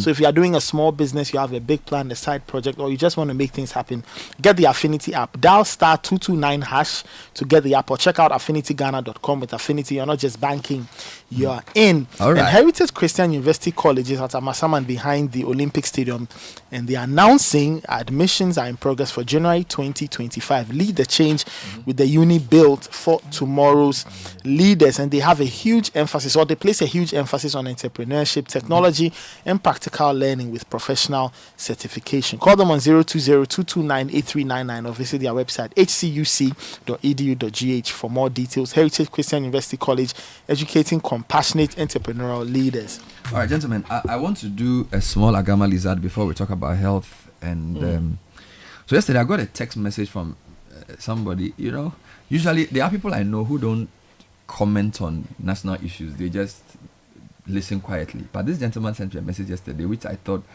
the thing really paid now. On the road, man. He said, Ben, I'll be glad if you could announce that there's heavy traffic on the Maxwell Mahama stretch leading from Burma Camp towards Palace Mall.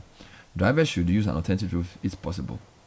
This message came at 8:13 p.m. So I said, this is after 8. Then he says, I realized that there was a diversion on the right turn to the underbridge due to some asphalt work. Then he says, almost 3 hours on that stretch, 6:20 at Air Force Bridge and 9:08 at Underbridge. Now, this is crazy. At airport, Air Force Bridge is basically when you are from Gifford Road and that roundabout, you take the second exit.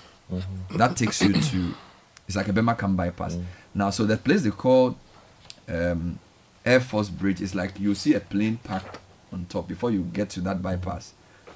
He was there at 6:20 p.m. He got to the tunnel at 9:08. That's 3 hours. All right. Now, I suspect, he says, I counted 5 private cars stuck due to shortage of fuel. All right. I suspect because of the road construction, there's inconvenience. But the reason I raise this is that yesterday I was at an event and some business leaders were being asked to comment about the biggest problems they faced. So yes, some said, oh, Ghanaian worker attitudes. But then one of them said something. He says, look, he's not Ghanaian. He said, Accra is a great city. But he doesn't understand why the mobility is just so bad. And that his workers sometimes have to travel 2.5 hours to get to work. They get to work tired. And they spend a lot of their money on transportation. And this is not a Ghanaian. And I was like, so the thing you've been saying, this foreigner has even seen it in less than 2 years of working in Ghana. He says, the guy sits in a trotro from Kaswa. By the time he gets to Kaneshi, he's already tired. And by the time he finishes work, he has to spend another 2 hours to go home. He can't be productive. Now, I am saying that I am still yet to see a proper mobility. You see, when you talk about road infrastructure, it's easy for parties to say X kilometer, Y kilometer, real.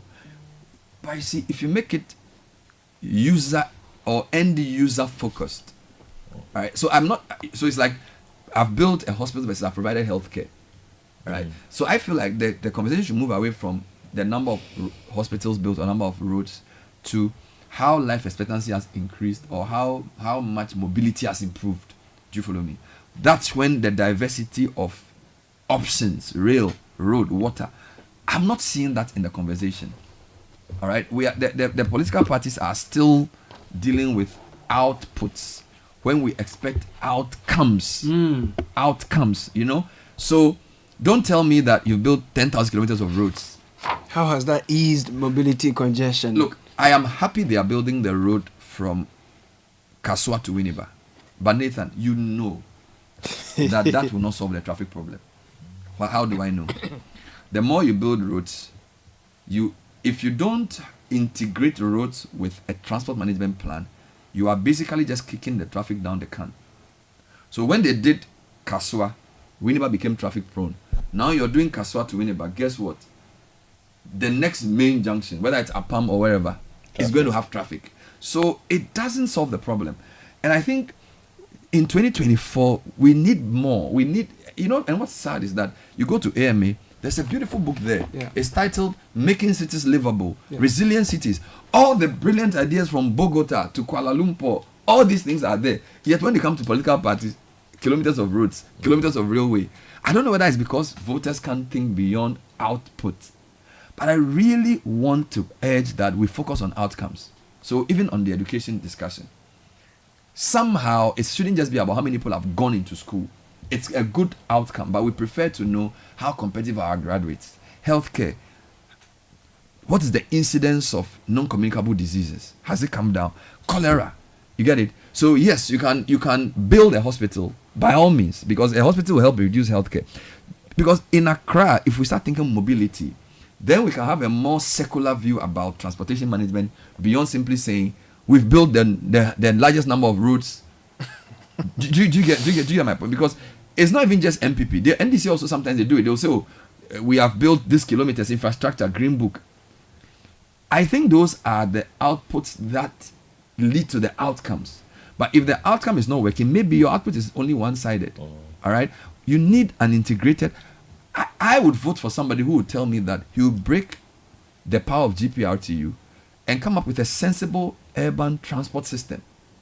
I want to hear such a thing. And lose votes? Am I not a human being? The listeners who send messages about text messages, don't they vote? We have a very simple binary way of calculating votes. Yes. To think that, okay, if you provided well-functioning buses with a good ticketing system, and you had a road management where they could go sometimes against traffic to get people from town early, and you integrate that with a tram system, you think people will not reward you with votes and they'll still vote because GPRT says they shouldn't vote? Come on. We have created these caricatures of bodies that we've given so much power to that they don't deserve. Sitting in Trotsky that takes me from Kaneshi to Akseke to Kaneshi, is that what we want in Ghana? That because of GPRT we won't fix our transport system? Is it GPRT that said that we should import buses and then we shouldn't fix our BRT? It can't be GPRT. I think that we lack creative thinking is because we ourselves who are in the policy positions, we don't really feel the pain of the average Ghanaian. It's a mobility issue and not a road issue. It's not, and I'm not saying go and buy buses, because we have bought buses that don't work. Create an integrated mobility solution. I do understand that Accra is choked, and part of the solution could also mean that companies can be given incentive to relocate. So I'll give you an example. You want to set up a company. You could set it up in Sogakope, all right? Because the accommodation is cheaper. It's just 1.5 hours from Accra, or even Ada. So let's assume you have a massive building, you want to set up a call center. Good internet. Set it up in Sogakope. So people move to that side and free up the center. Everybody's at East Legon, everybody's at Accra Central. So it congests. So you need somebody to think, you get it. Meanwhile, the thinking that you require for local governance to work has been completely left. So you are appointing incompetent party people to run the most important unit of national development, cities. My heart bleeds. You can incentivize people and say, okay, factories move towards beyond Winneba. Outsourcing, go to Sogakope area. Move some people to Dodowa side. Decongest the center. Go for it. Why should somebody living in Sawam be working in Accra when he can probably work in Ebri? Between Ebri and Sawam, all the places, there's vast amounts of land. Why should you set up a shop in Kaneshi? Is it because that's where people are? It's because the people who manage the space have not thought through. You know, I'm really, and Caleb, this is something you and I have been talking about. Yes, please. I don't know if in comparing what you read in this book Yeah. to what the manifestos say, Yeah. do they borrow anything from livable cities, resilience? They don't. Bernard, if you look at transport, for example, the NPP has a very terse stuff in their manifestos, just like a 3-liner thing. Is this the main manifesto or the summary? This is the main one, and also with health, there are a few pointers there. But then my attention has been drawn to that of the Great Transformation Plan. This is the movement for change. So let's take it one by one. Yes. So did you see anything in MPP on mobility, urban resilience, smart cities? Look for it. I won't put you on the spot. Look for it. I'm looking for look in NDC, look in GTV, look everywhere. I want to see somebody who appreciates the desperate need to decongest the city and to make it more livable. Because here you are grappling with cholera. Is it cholera or cholera? Cholera. In 2024 in Accra, Cape Coast, and Western region, it's not acceptable. All right. So you find this for me, and I'll link it to health. Because if you are sitting in traffic for 2.5 hours a day, how will you be healthy? 2.5 hours going to have you can't. So even the health conversation is a transport conversation. Because if you are inhaling fumes and you're sitting in that car 2 hours in, 2 hours out, how on earth are you going to? I met a pastor friend. He came to Channel 1 last week. His church is at Community 22. He said, Bernard, if you can talk about our road, the traffic you go through, if you're going towards that, it just doesn't make sense. You know, they've just left the road. They said there's some contractor on site. Maybe we need to think about an alternative transport mode. Won't happen. Or decongest. It has to happen. By who?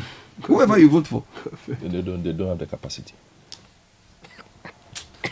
For you, dear. I don't even know what's wrong with you. What do you want me to say, Bernard? Bernard, we are we not? Look, it's okay. I'm frustrating you. Yeah, you are the one frustrating me. No, I'm not. You see,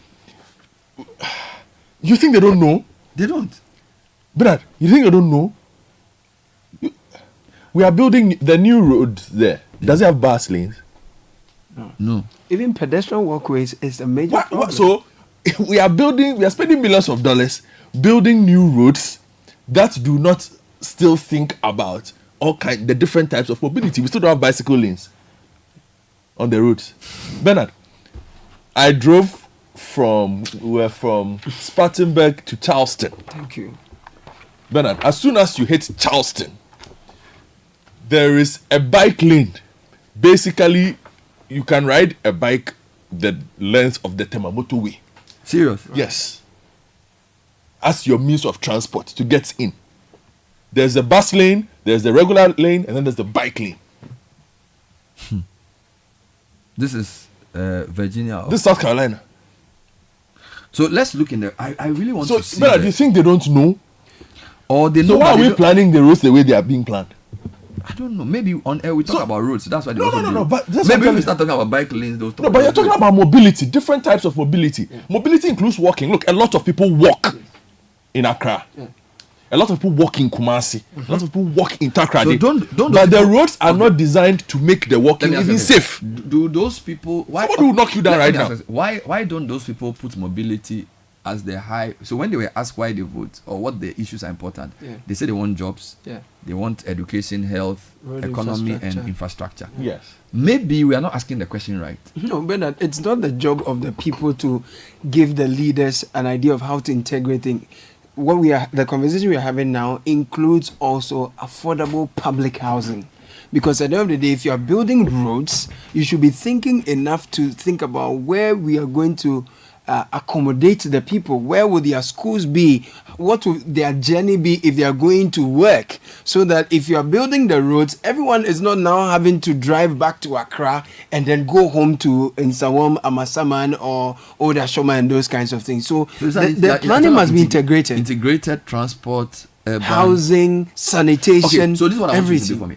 Did the manifestos group them in terms of is it more transport focused? Is it more urban focused? Is it housing? How did they do it? Let me give you NPP's manifesto on transport, for example. Good. It's a line. It says, reduce the cost of public transportation by facilitating private sector investments in EV transportation and infrastructure. Okay. And then the next thing is, expanding the good for oil program to stabilize the impact of the exchange rate on fuel prices. You are reading it.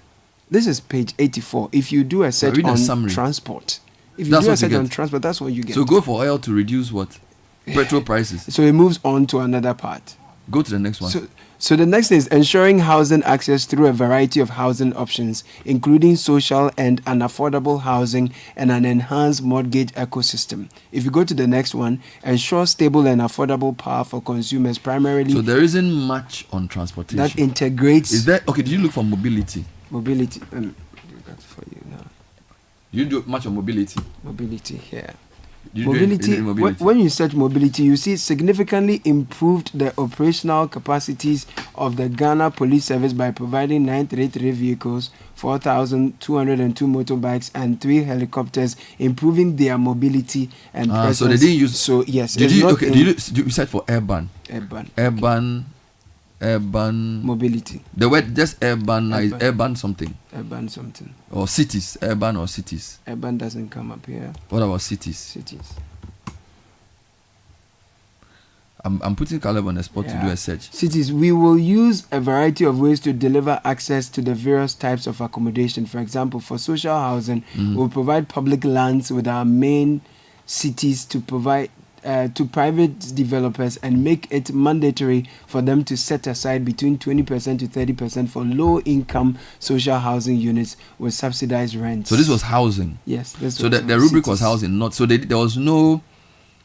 Okay. And this falls under reduce the cost of living. So they give you the EVs again. Good for oil comes up. Accommodation is here. Social housing, affordable housing, improving housing financing. I'll let you do this for the other parties shortly. It's 8:04. Let me do tech and social media trends brought to you by Telecel. Get more money and more winners. The Telecel More Money promo just got extended for 2 extra months, giving you even more chances to win big.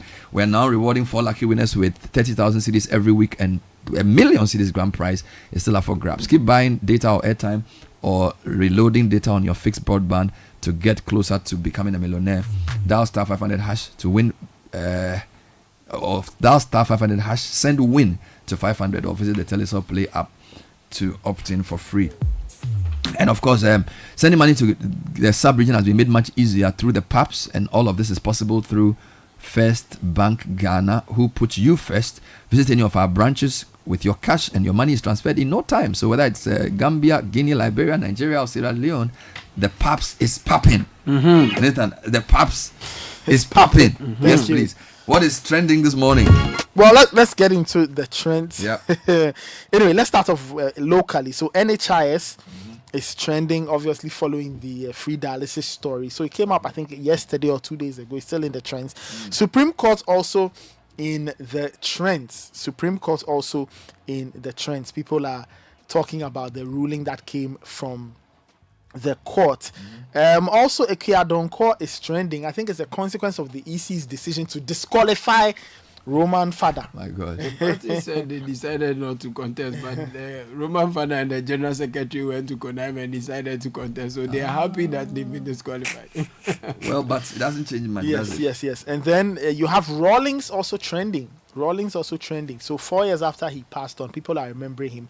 The Achimota Was that schools. yesterday? Yes, yesterday. The Achimota schools official X handle said, they paid a tribute to him. By the way, the Achimota Speaks is happening today at 5 p.m. British Council. And Channel 1 is the official media partner, so it will be live on Channel 1 television as well. So Achimota School for Rawlings, Achimota Speaks against Galamsey. So just to take note of that. Yes, let's wrap it up with some sporting trends. And the entire eye of the eyes of the world were on the Chase Center in San Francisco as the Golden State Warriors met the Dallas Mavericks. Now, at the surface, two good teams, but the subplot was that Klay Thompson, ex-Golden State Warriors player, has gone to the Mavericks. And he was his first day back as an opposing player, and the Warriors needed Steph Curry's Magic to win 120 to 117.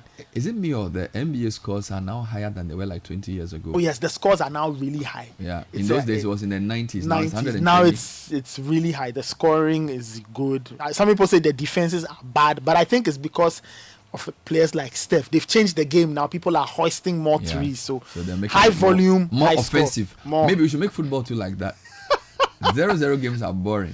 Anyway, so that's on the trends. To some tech news, and this is really interesting. Now, in this day and age of AI, there are deep fakes and all of that. And they've been used in several ways. Sometimes to share, nude images of people and all of that. So some experts have shared a few tips on how to protect yourself. So they say that if you have been targeted by AI-generated sexual images, the first step is to screenshot them. Yes, it sounds counterintuitive, but keep them because it's evidence. Then you can seek out forms on platforms like Google, Meta, and Snapchat, and provide that. Then these platforms provide a request to remove these explicit images. In addition, organizations like stopncii.org or Take It Down can help facilitate the removal of such images. Now, a bipartisan group, this in the US, of senators sent an open letter in August calling on nearly a dozen tech firms, including X, to join the programs that can help remove non-consensual explicit images and deepfakes from the internet. Thank you very much, Nathan.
And one of the things we are trying to do here is to change the language of development from an output-focused language to an outcome-focused language. Now, we've been reviewing manifestos of the key parties, NDC, MPP, GTP, and we're trying to look at whether there are any real proposals around urban resilience, livable cities, mobility, and the rest of them. Talking about auto parts before I do that, though. Yes. Auto parts wholesale is here. They have factory service products like engine oils, coolants, transmission oils, batteries, and brake pads to keep your car on the road for many years. Find them at Ashale Botre School Junction, Spintex, North Kaneshi, and Hacho. You can call 020-484-2247 or 057-11-00233 to find out more. Here are some quick comments. Bernard, I live at Dobro, right next to Nsawa. My office is at Cantonment. It takes me an average of 1 hour 45 minutes to get to work. On just this Monday, it took me almost 4 hours, 5:30 a.m. to 9:15 a.m. You live at Dobro, next to Nsawa. You work at Cantonment. Here's another one on this matter. Let me By the way, what's up? Yes, give me one. So this one is from a friend of mine. He says, "Senior, I live at Dobro, right next to Nsawa." Yeah, I just read it. Oh, okay. You read what I missed. Okay. Yes. Bernard, I also did 3 hours on the same stretch on Monday. Crazy. A couple more on this, but it's an interesting one from a friend of mine who's in the built environment space. Says, Bernard, the thing is that as a nation, we are developing without planning. On the private side, people are developing without control. Again, we also need to look at our culture. Someone can travel from Cantonment, Committee 25, Tema, to Cantonment for more than 3 hours to attend a 30-minute meeting. This meeting could have been held virtually if we look at our culture and work on our online experience. This is from Samuel, an interesting one. Sometime last week or maybe this week, Francis Obrikran, he's known on Facebook as Black Coffee. He wrote this. He says, I left home at 7:20 a.m. yesterday, got to work at 12:30 p.m. midday. 5 hours wasted in traffic. This was just traffic on the Dowenya-Kpongbaria route, a distance less than 12 kilometers. When the road expansion started, we were told this would bring relief to commuters on that stretch. Now the project has stalled. All the contractor does is to paint the concrete barricades by the roadside in its red and white colors. I don't even want to talk about the return journey from TT Brothers area to Kpong roundabout. Let's deal with some of the highlights in the manifestos, and I'll come to, there are people who are sort of defending their view on infrastructure focus rather than mobility focus. Because, for example, Maximus is saying that transportation geography requires the fundamental building of various forms of transportation infrastructure as against the spatial planning of the region. The roads are necessary primary base for transportation in Ghana. Then they are complemented with railways, river transport, and air transport. We need to build growth poles in various adjoining regions to accommodate the spread of mobility. I agree with that. People, goods, production, and services must be elements of spatial planning and mobility design. So his point is the road is the base. Then the others are the complementary. So you are talking about rail, biking, and water. The road is the base. Yes, but my question to my slight pushback with Maximus is, so for instance, let's take Accra. Accra is a capital. Yes. How many years does it take to build a base? Well, this is where we are. So that one. Yeah, but that's the point I'm making. Otherwise, we'll keep on building a base till we die. So you're saying we shouldn't say we can't finish the road before we start the alternative? No. You see, some of the levels, so like water transport and other things, that one I understand. But if you look at a capital city, that is 60-something years old. You don't finish building roads before you think of other ways. You have built a significant level of road networking already. Where are the complementary parts? So the thing is to talk about, like, even walk. You see, other than that, all I'm saying is we'll just limit ourselves to building the base and leave it. The complement will never come. Let's hear some highlights, because the reason I'm pushing the manifesto angle is I want to look at the level of thinking of policymakers as far as politics is concerned in terms of what they are imagining. All right, and it appears to me as though they are still very road infrastructure focused. That's what I'm saying. But I want him to just confirm this for me. Bernard, so just give me those highlights. What I'm giving you is the Greater Accra Redevelopment Initiative abbreviated as Gary, and this is by Honorable Alan Chermatin. So perhaps this is a very comprehensive one. I'll bring you his 15 points. He says, number 1, complete overhaul of the public transportation and rapid mass transit systems in Accra. Number 2, inner city traffic decongestion and effective traffic management control in Accra, reconstruction of Accra town roads and community streets and lanes, installation of new solid and liquid waste management systems and technologies, introduction and mainstreaming of effective sanitation and environmental management practices in all communities, subject to efficient inspection, management, and control. 6, the construction of new drainage systems to ensure effective flood control. 7, the installation of new and expansion of existing water supply management systems to ensure access to potable water for all, particularly in densely populated communities. 8, introduction of eco parks and recreational centers in strategic locations in the city. 9, construction of public housing and affordable home schemes with proper street lighting and security control. 10, development of specialized residential enclaves for the retired and the aged. 11, aged. The provision of first-class and mid-tier public and private educational institutions. Provision of first-class and mid-tier public and private healthcare facilities. Construction of first-class and mid-tier real estate properties. 14, introduction of economic empowerment initiatives in all communities. And then 15 is redevelopment of a central business district. An integrated plan for the region, which includes transport and housing, sanitation, recreational centers, and all of that. We agree that you cannot treat them in isolation, so you have to integrate it. So that makes sense.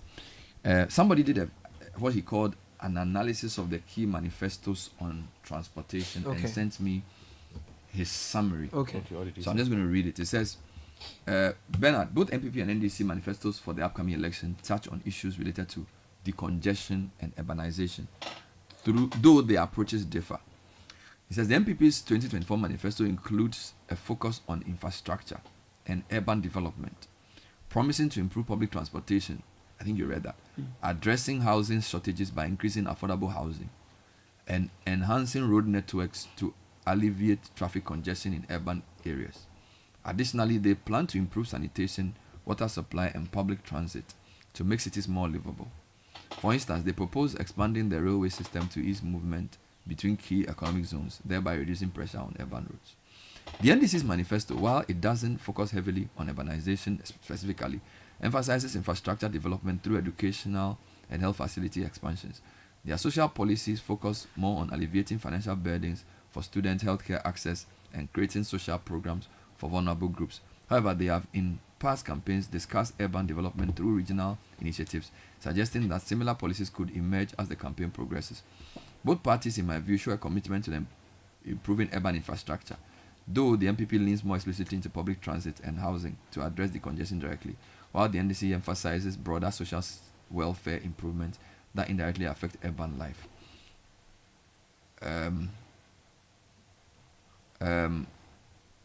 Okay, then there is another one that I got still on this discussion on transportation. This person says, Bernard, this is an extract from a piece I wrote on the transport issue. Okay. Keep trotros out. And this person is Kwame from Teshinungwa. He lists 8 things. I think some party can borrow this. The Trotskys will do shorter routes, and so their vehicles will last longer. You know how their passengers are light, any and everywhere, with the doors being banged anytime a passenger gets off. They will go deeper into areas like Shaibu, way past race course. So those areas where passengers have to set off at 4 a.m. will now have Trotskys right at their doorsteps. Nathan, you understand these areas? Yeah. Trotskys will have more passengers to deal with, and so will not be hurt in any way or form. Why should a Trotsky come all the way from Kasua to Circle, for instance, when we can introduce the transfer system as it happens with the New Jersey Transit and others in other countries? The likes of Adenta and Dansoman, Snit Flat, Godfred, will have buses assigned to their neighborhoods to do morning route to the ministries and CBD. It definitely will work as long as the LI is passed and implemented. The beneficiaries outnumber those who may oppose. And I tell you what, it will be for less than 14 days. The district and metropolitan assemblies stand to benefit since they are able to properly monitor the vehicles in their jurisdiction. So he's Kwame saying that they limit trotros to the outskirts. To the areas, yes. So he's talking about race course.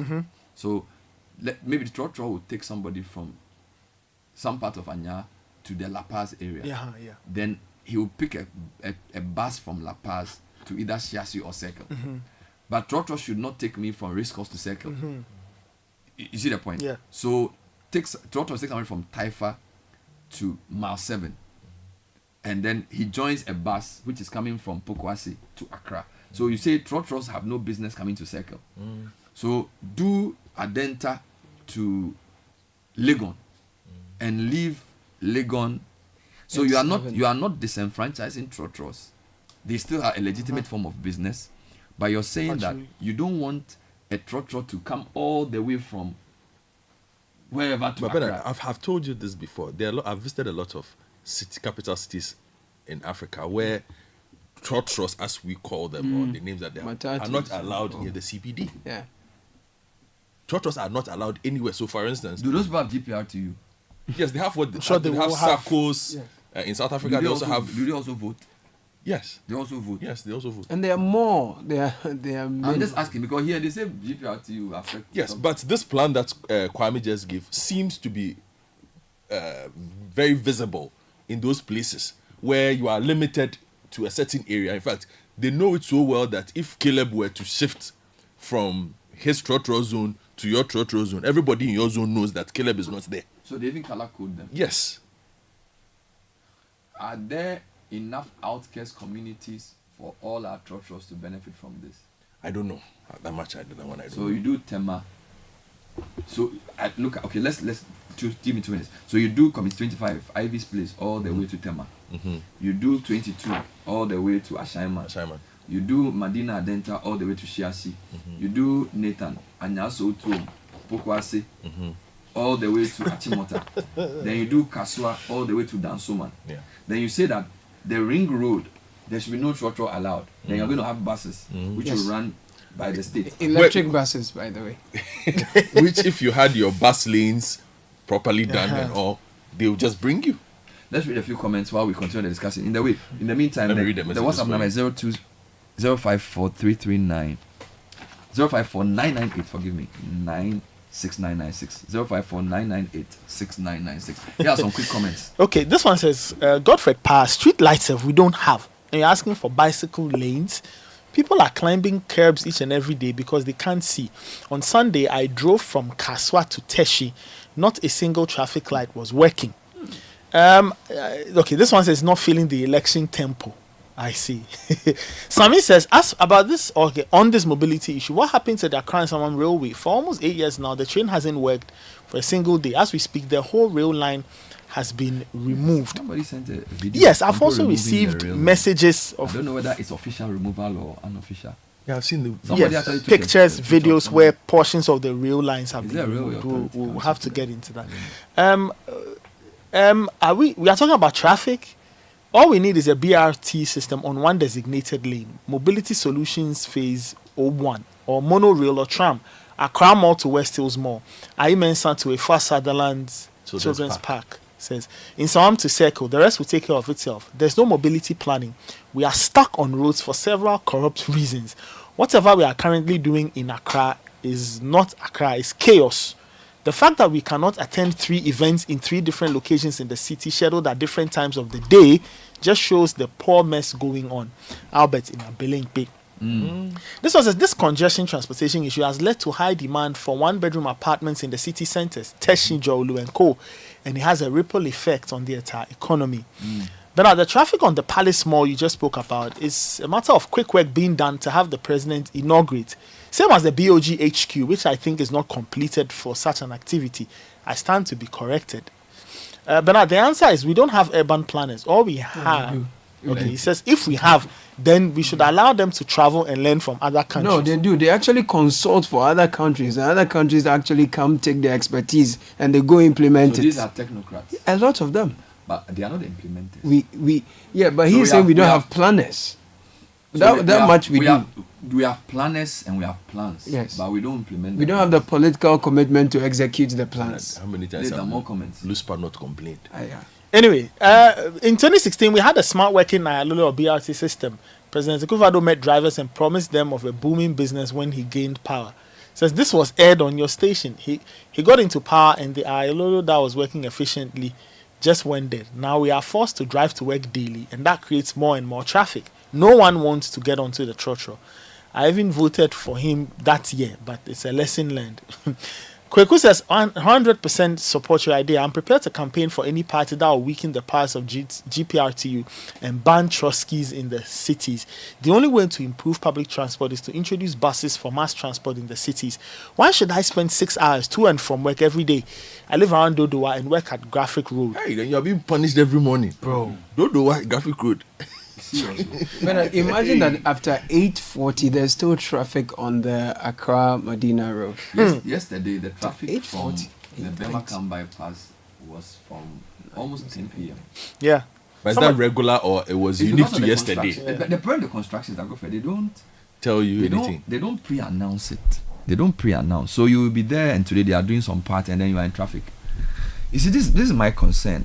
You've said it, and I've said it many times. If you respect the people, you will say on this particular day, because of this thing we are doing, there will be traffic at this. They don't. I think contractors don't care about what people say. It's just, I don't know. You read some. This one says the GPRT is literally a cartel. They won't give you that chance to make life better. I realize that in Ghana we make money out of our challenges rather than fixing them. The individual feels you are taking away his money or bread. Justice in Medina. Afianya to Accra, Dorenya to Accra will take you 3 hours dead to go to work in the morning and sometimes 4 hours back home. Sana in Spintex says, trust me, if you have really built thousands of kilometers of roads, mobility will improve. If you have built 100 hospitals, healthcare will improve. If these have not improved, then there are questions with the claims of building roads and hospitals. I stood at my station just to get a car to Medina. People think getting your own car is a solution. Do you think that is the life? Meanwhile, in advanced states, public transport is a priority. Yeah. It is only here that we think that taking public transport means you are poor and you are not thinking right. So, Bernard, just to plug in from this book I have here, Making Cities Livable. Where did you get it from? I picked it from one of the offices in the AMA yesterday. Actually, I went to have a conversation with one of the you went to resilience. I didn't know we would have this conversation today. So they have this book there? Yeah, there is this. Singapore. Say again? So what did they say? Let's hear the book. So over here, you see that in Singapore, for example, in order to own your own car, you will pay more. So there's a disincentive to own your own vehicle because public transport is very efficient. Do you get it? Here, you realize that in the evenings, when Trotro is not working, there's a lot of private cars on the road, and most of them are doing single use. We are not doing carpooling. Everyone is in their own car. We're all probably going to the same location and all of that. So like the text I sent you earlier, I mean, you could say that Trotro ends at one point, from one point to the other. You have buses that are efficient, that are decent, electric vehicles that will take people to the central business district. What that does is that in terms of emissions, it reduces the emissions. We are trying to get to net zero. So everything is generally linked. Everything is linked. Environmental issues, health issues. Sustainability, they call it. Did they say anything about other African countries? Because Singapore may be far. You've been to Kenya. I'm told Tanzania as well has a very efficient public transport system. Tanzania, their rail works good. So you can go to Kenya from Tanzania on rail, right? Yeah. Serious? Yeah. So is East Africa ahead of West Africa in transportation? By far. By far. Oh, it's a question. By far. So is it a bad question? By far. I asked him whether East Africa is ahead of West. No, you can't say that. I mean, on see, roads, the on East African model is more centered in the urban areas. So for Kenya, you have Mombasa, you have Nairobi, and then the third one, Nakuru. So are their urban areas better Oh, way ahead. I mean, that's a fact. But when you come even ahead of Lagos. You see, when you come to West Africa, we have Abuja. generalized the development to every village, if you like. So it's a bit thinner across board. And in the Eastern African parts, they are more concentrated and well done in the urban areas. So that's is there an advantage or because I mean, wait, let me push you. If we have spread the development, why is Accra and Kumasi filling up so quickly? Yeah, because we don't stick to the knitting. We don't stick to the rules of the game. We started Accra with a plan, but nobody deals with the plan. And that's the problem. So then you can't say that Accra, then the point around the distribution of the resources has not been done. Because Greater Accra now has grown crazy. So has Kumasi. Yes, because of the pull from the villages that's what I'm saying, which were supposed to have been developed. Well, developed in many ways. In many ways. I heard you talking about private companies. Why don't you locate your company somewhere? Yeah. Why should I go to Sogakope? Why should I go there? Because your staff can get cheaper housing if you get good internet. Cheaper housing and then which salary? What is a passport head office doing in Accra? Why would they go there? It depends on the kind of work you are doing. No, I'm just saying that the public corporations should start by moving into the regions. Then the others will follow. Private follows. No, it creates the momentum to propel businesses. Yeah. And there's a level of attractiveness. For instance, you have a Ghana Publishing Company. Right in the Tudu there. Why wouldn't they be in Kintampo? You say that if they're in Kintampo, they can't print. I'm just saying that is how you... So you think it's the public institutions that will big drive... corporates that don't necessarily have to be in Accra. Are people pushing themselves into Accra because of just the public corporations? No. You see, it's a hub and spoke thing. You start and something adds on to it. So I'm just saying that for me, that's where it starts from. And you throw the signal out there for private corporates to also follow suit. So what incentive can you give a company to say somebody wants to build a factory or they want to set up a call center? What incentive can you give them to say locate it even in the outskirts of Accra, not in the center of Accra? I don't think I have the answer. But what I can say is that if Bank of Ghana, for instance, has a central agency office in the middle belt somewhere, it makes it easier for companies that do transactions to want to be located there. Why should everybody come to the Accra? Central organization, when it moves, it draws people along. So if, for example, for a Bank of Ghana example, financial institutions in the fintech space can also feel like if you are closer to the central bank, it's easier for them to do whatever they want to do. Ghana, we have Ministry of Health situated in Accra, head office. What is Ghana Health Service doing in Accra? Ministry of Agri is also here. I mean, what is Ghana Health Service doing in Accra? But let me push it. If you start distributing those things, we need to become a political question of which region is benefiting. So we solve it. But I'm just saying that the chiefs will say we want it in our village. I'm just saying that we should mind the geography. Let me ask the because question. One of the reasons why Accra is not working is the congestion. Okay. No, it's not the congestion. It's the lack of sticking to the plan. Good. What I wanted to say was, and that has brought the congestion. there cities in the world with greater congestion but better there are efficiency? But because they are sticking to the plan. But do we have a plan? We do have a plan. Where is Absolutely. it? It's there. It's always been there. We don't have a plan. I want to ask the two of you. We don't have a plan. The two of you know Nigeria if you had a plan, we would have discussed it on this program. Let me ask you a question. Where's the two plan? of you know Nigeria pretty well, much better. Yes. What's the difference between Lagos and Abuja? Because Abuja is well planned. Abuja was planned from the they beginning. stuck to it. No, it was planned, designed, executed, and executed. Howbeit with great difficulty. Lagos emerged. Lagos emerged over years. It's Abuja, like somebody decided, Shehu Shagari said, build it. this one we have to do it. Yeah. And people fought him to the hilt. They fought him that he can't do it. But he did. I mean, successful. So it's a different place. You know. Yes, because I know people who've been to Abuja who say, Abuja is very calm. That's because as compared to Lagos. But it's not as commercially viable. It's not a commercial area. To Abuja was the government agencies. So that's a massive point. Which is the point I'm trying to make with the two of you. But they say that the Lagos is a commercial hub. It's everything. Traditional, everything. Yeah, so. But so I think you are right in that sense. So because Abuja has reduced the pressure on Lagos. Because even in my business, it has reduced the pressure on Lagos. In my business of football, there are a lot of times where a footballer will tell you, "Oh, I'm going to Abuja. What are you going to do? Oh, I need to go and collect a visa."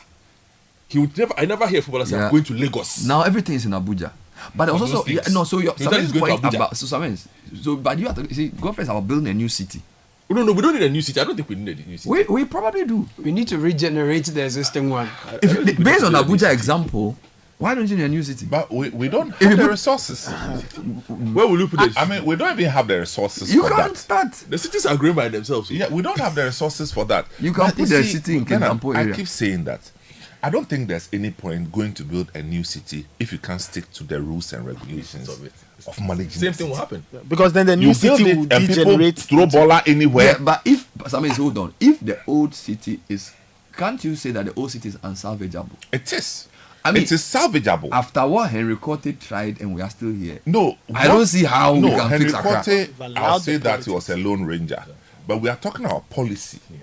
Crafting policy and sticking to it. This is what we are saying. Will the people in Accra agree for this to work? They will agree. Why would they agree? Don't like soft life. Bernard, for me, it's very simple. There are new emerging communities in Accra. Okay, don't throw baller here. If you throw baller here, you will go to jail. Extreme. If you cross the red light, you will go to jail. We know that we can start in Accra Central, but we also know that we can start in Trasacco. So let's start from Trasacco. Let's showcase the benefits of it. The people in Accra will start yearning for it. That's all I'm saying. So to say that we can't start, we can't start. So hold on, you're saying that let's use decentralization and start in certain jurisdictions. Let's start it. But the challenge is that the district system too is weak. So you see, the reason Henry Cote was we are in trouble. See, I'm coming. We are pushing this. The reason Henry Cote was effective was that he was a regional minister. So he used the regional coordinating council to bring the districts along. Hang on. I'm coming. Because our country is very centralized, it may need a centralized force to drive. Very important, and that's why I'm coming. But do you realize that the MCs and the DCs, they don't report to the regional ministers, they report to local government. Oh my God. What was the point of building? What is this? So if you're a regional minister and you don't build that close relationship with them, you're in trouble because they can choose to defy. We are not on something like.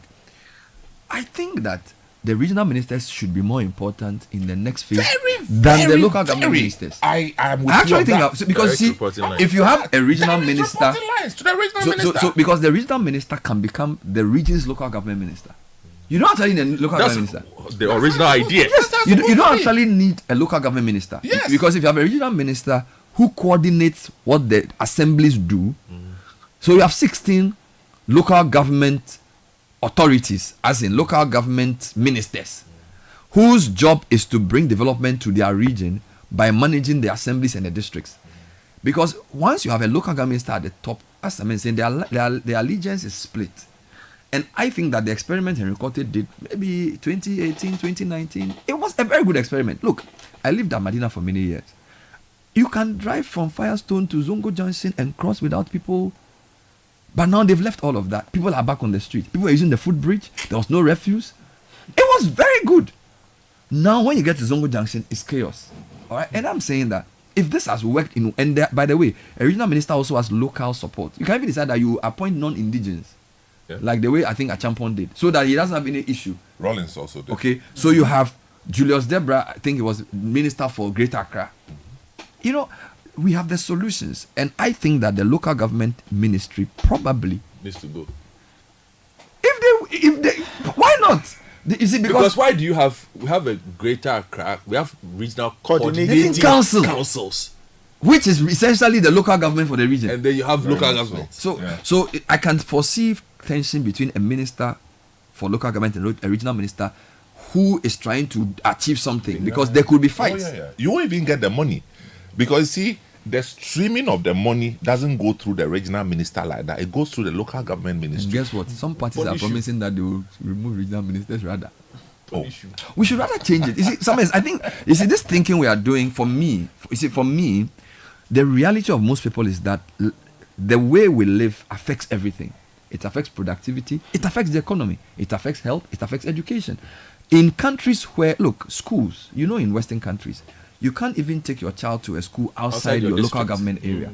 So they are forcing you to be concerned about where you live. It's only in Ghana that you can live in Tema and send your child to school in Kasua. It doesn't work like that. So there has to be some agency around the local government organization. Number two, the people who are appointed into local government, I think we have to raise the level. All right, and this is where your China comes in, because here in Ghana, it's become a reward for people who really have not run anything. And you and I know that running a city is more difficult than running a company. So, I mean, you do not rise if you don't run I don't see how we look for party executives and transpose them from organizing human beings into managing spaces. It's such a different business, okay? And again, I don't know if there's any indication in any of the manifestos around how local governance will be done, okay? Because for me, this is, you may change parties, but your life may not change if you don't change the way we do things in the country. And I think that's the key issue. And this idea around local governance, regional ministers, is a very critical issue. All right. As we speak, people listening are sending texts about their frustration getting to work. Productivity is going to be lower. Put this Ghanaian in a different country where he can get to work in 30 minutes. He even does 3 jobs. Aloski, when the white people came here, they saw this problem that we are experiencing today. They saw it 100 years ago. That's why they introduced monorail transport. That's why they introduced rail transport. You understand? What is monorail transport? No, I mean, that's the rail that you know. The rail that you know. Okay. That's why they introduced it. Because, you see, this is how you are able to sustain transportation of human beings and agric produce and imported items and everything. In the last 40 to 50 years, we have decimated the rail transport to the images that we have seen. It's only in the last 5 years that they have tried to bring back. But the momentum is as weak as anything. Money is not there. If you talk to Amewu today, he'll cry. Yeah. But you see, the money is not there, for me, doesn't solve the problem. It is only when we admit that road transport is the missing link properly. You don't think we've accepted as a country that we need an alternative to roads? Collectively, you don't think that people of Ghana have accepted it's not it? even a choice that we can make or not. It is required. No country in the world, country has built transportation solutions only on the basis of road transport. It doesn't work. Are people going to patronize it? People, you see, it is integrated. No, it is integrated such that people don't have a choice but to use it. So you drive to a point, join a road to another point. You get me? You can't. So this thing, yes, we have to build the roads because there are basic network connections with roads, which is fine. But if we want to solve transportation solution, provide transport, we can't. You can't do without rail. We can't. But Bernard, haven't you realized that recently there's been a surge in rail in inner city rail projects? Even in West Africa, Senegal is doing it. Nigeria is doing it. Cote d'Ivoire is doing it. So why are we doing so? Ethiopia has decided to just put rail everywhere. So all of them are doing inner city rail. All of them are doing it. Do we have inner city rail? Where? So the one they are doing at Tema, the friend saying Tema is not inner city. It's not inner city. So we don't have inner city rail. No, we don't. But even there, Charlie, from Aplau all the way to Axim, we have the coastal line. We still don't have a working water transport. Will people sit on it? Why? Are you used to sitting on it? Why? People use pontoons, right? People use pontoons that runs from Tema to Accra, just Tema to Accra. The sea is shaky. No, but in Abidjan, people use it. Transportation. Aloski. People move about in Is it the sea or the lagoon? Aloski, one option for is it the sea or a lagoon? Aloski. Abidjan is not a sea. Aloski. Is Abidjan a sea? Oh, Abidjan. It's not the sea, it's the lagoon. Yeah, but the point is there are still water the boats. water that they there are use water in boats Abidjan, is it that the sea move that they're inside riding? They have Abidjan. both. No, I'm saying it's not sea. It's a river. Unless water. He's saying that But they then I have, don't in we have Abidjan- ships coming here anymore. I'm saying that in Abidjan, Yeah. there are river boats. Right? but it's not like they're on the seas. Yes, But but still, but the even point that- is that ships come here with containers and all. People travel by sea. Oh no, people don't. It's people travel by sea. You know the company called Azam in Tanzania? Talk to me. No, You know, I'm ignorant. How do you No, I don't know. I want you to explain the thing to me. Stop looking at me like that. There are ferries that you sit in. You think you're sitting in an airplane. Yes. Oh, there are ferries that you sit in. You think you're sitting in a Africa. bus. In On the Africa. continent. Logos came On this around continent. recently. Air conditioned. They are showing in films. Africa. Yes. Oh, you are enjoying yourself. We have abandoned the. I get seasick. I get motion sickness. But Just recently. I tried. Was it not when the pontoon It's from nice, where is it? man. Logos, I think. Blah blah blah. It's broken down. So just that should tell you that people use those things. But on the Volta, they are the people within that enclave are very used All right, let me. to water transport. Let's make some progress here this morning. Messages for you. Let's make some progress this morning. Let me read messages for you. Hold on. I want to. I'm just saying that if we don't add rail transport, we'll have this cycle of people. I'm living in community 25 and I work at so and so, and it takes me. You see, that's the problem. I have a question that I want you to think about before I come back. So this is your inner city rail you're talking about. If you look at the way Accra is structured, how workable is it? Very simple. Do you have any ideas about? It's just a triangular. We how just to need do a it? triangular network straight. From where to where to where? Triangular from Kaswa, and that's one from Kaswa area all the way to Tema. So that's the southern line. Yes, and then from Tema all the way to the Eburi side. So the Adenta Ebri side. And then from the Eburi side all the way to Kaswa. So that's the triangle.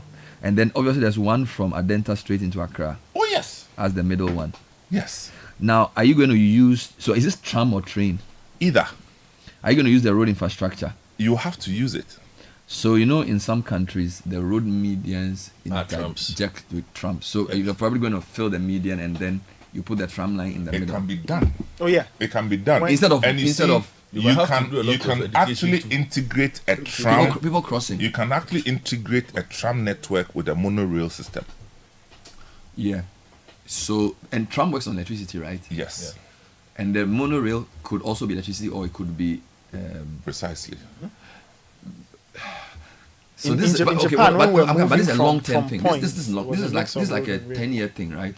Why 10 years? 20. So, has any country done it in less than 5 years? Aloski, so in all transportation solutions, we have the short term, the medium term, and the long term. Depending on the gravity of the situation, you make that choice. Okay. If you say long term beginning from where? Beginning from 10 years ago? No. Because this problem has been with us for a long time. What I mean is like it will take you at least 7 years to do it. Which is okay. Or is it possible to do it in like 3 years? You see, because if you approach it from a modular point of view, then you should be able to say that in 3 years we should be able to complete this one Accra, say Ayi Mensa. In another 3 years, we should be able to. By the time you turn the corner in 10 years, you have a network. But not starting at all compounds our problems. It's not just a problem of movement. It's a problem of deterioration of transportation infrastructure. Yeah. Because it's overused. Right? Vehicles that transport heavy metal, steel, lead, everything, they are using the same roads. So they are destroying and the because road markings are so unclear, they don't stick to the side of the road. They are overtaking.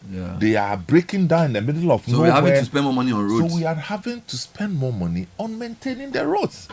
And nobody does that anywhere. So this thing you are saying about West Africa and countries moving towards inner city rail, can you elaborate? You're saying like, apart from Ghana, Senegal is doing inner city rail? Senegal has done that. Cote d'Ivoire basically, I'm just going to read you the Senegal story. It took them 5 years to build. Inner City Rail. Yes, and it was the first since 1960 that they have built. So basically, it's a 45-minute ride from Dakar that takes you to Diamniadio. So it has built-in Wi-Fi and it costs $3. Is that inner about city? 100 at the time? It was about 115,000 passengers are expected to commute daily. 115,000. That's a lot. That's a lot. Cote d'Ivoire too has some. Cote d'Ivoire recently, a few weeks ago, they started one. Okay, they started. Yeah, no, like it's functioning. Oh, they launched it's it. Yes, about 18 stops. In 18 Abidjan, stops between the start and end. It's about 18 stops. So Abidjan has some inner city rail. So they are working on. What about Nigeria? Oh, Nigeria recently, Lagos has. Yes, they have a line. I think the commission was it 2 lines? October 15th. Yes, red line in Lagos. From where to where? Let me see. Charlie. Because when you look at West Africa, the big boys are the ones you've mentioned, though. Ghana, Nigeria, Cote d'Ivoire, and Senegal. So all three it's have 27 kilometers between Agbado and Onyibo, includes 8 stations. so Agbado is from Lagos. Because there's Agbado in Mamproville. So Agbado is in Accra Central. So there's Agbado in Lagos. Says the red line from Agbado Chambers. The red line overlaps with the Lagos Ibadan Railway, which has 1,435 millimeter gauge. How many passengers a day? And the second phase is ongoing. This phase will connect with the Blue Line Metro, which began operations last year in January. So Senegal has it, Cote d'Ivoire has it, Nigeria has it. Yeah, so let me just read you what they are doing, the entire plan. It began, when fully completed, the red line will cover 37 kilometers. Wow. There are plans to build an extension from Ikeja Station to Murtala International Airport. Wow, that would be massive. Yes, the extension will improve connections between the city. That's not too far, though. Yeah, but from to airport straight. Yeah. So Ikeja to Murtala Mohammed. Murtala is actually in Ikeja. Yes. Murtala is in Ikeja. So, and they are adding 4 additional lines to both the red so they are got stuck and in some the blue. Ikeja traffic. You are in trouble. Yeah, that's what you cry. And I saw a man doing Masuya de Mintiasem. Charlie, Nigeria, they are crazy. Charlie, the police people catch the guy. The red line is looking to carry 500,000 passengers daily. No, but I need to tell you something. 2009, I was in Nigeria, and then there was a truck driver who did something, and the police people, they made him do like 20. Charlie, and people were passing normally. Charlie, we have to take this transportation no, but we do Masuya more seriously than we have. You see, even now, look, whatever transportation solution we are looking at, we should consider the use of the 3-wheel vehicles, the Pragia vehicles. No. What is just telling us? No. It has been banned, though. No. I'm saying we should consider how we can. Bernard, you can sit in Accra and reject it. I reject it from Accra. But I'll tell you that your rejection will not go beyond in somewhere. No, it works in Ho, but not in Accra. I'm just saying, so we should consider. There is Pragia from Agbogba to Old Ashoma. That's good. I was shocked. But something is okay. Let's. No, I'm saying that we should consider. Let me take your point. No, I'm not saying hold on. Village. I actually think you're onto something here.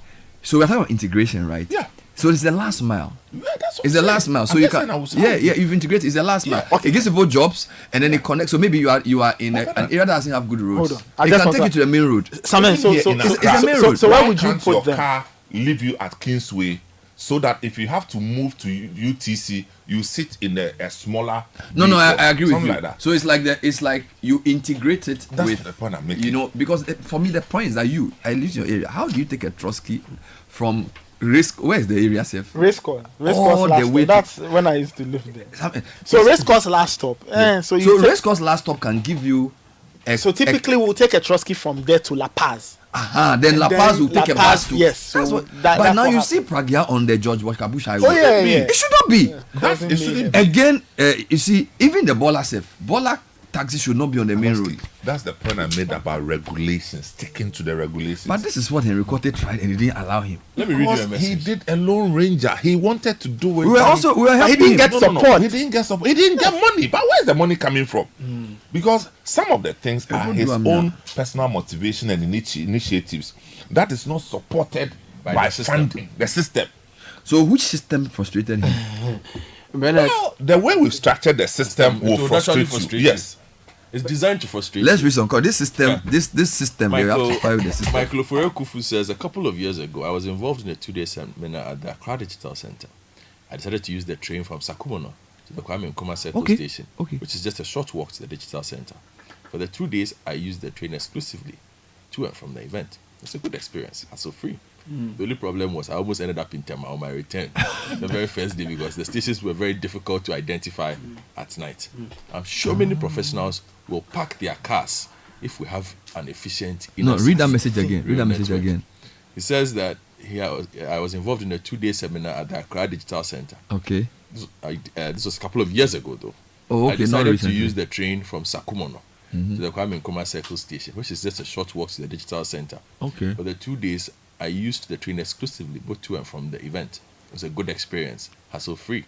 Only problem was I almost ended up in Tema on my return journey the very first day because the stations are very difficult to identify at night. But imagine if a train came to Circle.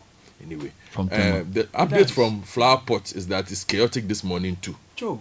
2 days 10 to 4. The Flower Pot thing is sad because there is no prior announcement on what work is being done.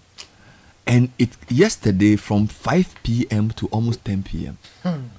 And maybe they are doing asphalt as on patch. For me, the contractors must stop. Media is available. Announce it. Put a signboard. You'll be driving today. No, they block some part. It's just a. Look, if contractor is not talking, who gave the contractor the contractor was. Oh, the contractor he's coming to provide a particular and there service. are even consultants on the project who are supposed to speak to the media. For the circle, there is one. There's a contractor who speaks. It is only Engineer Bimpon who can come in the studio and explain things. But Engineer Bimpon will come, explain things, break things down. And by the time he goes back, somebody has stolen something on the bridge. A lot of the people at highways and roads, they are your mates from tech. Talk to them.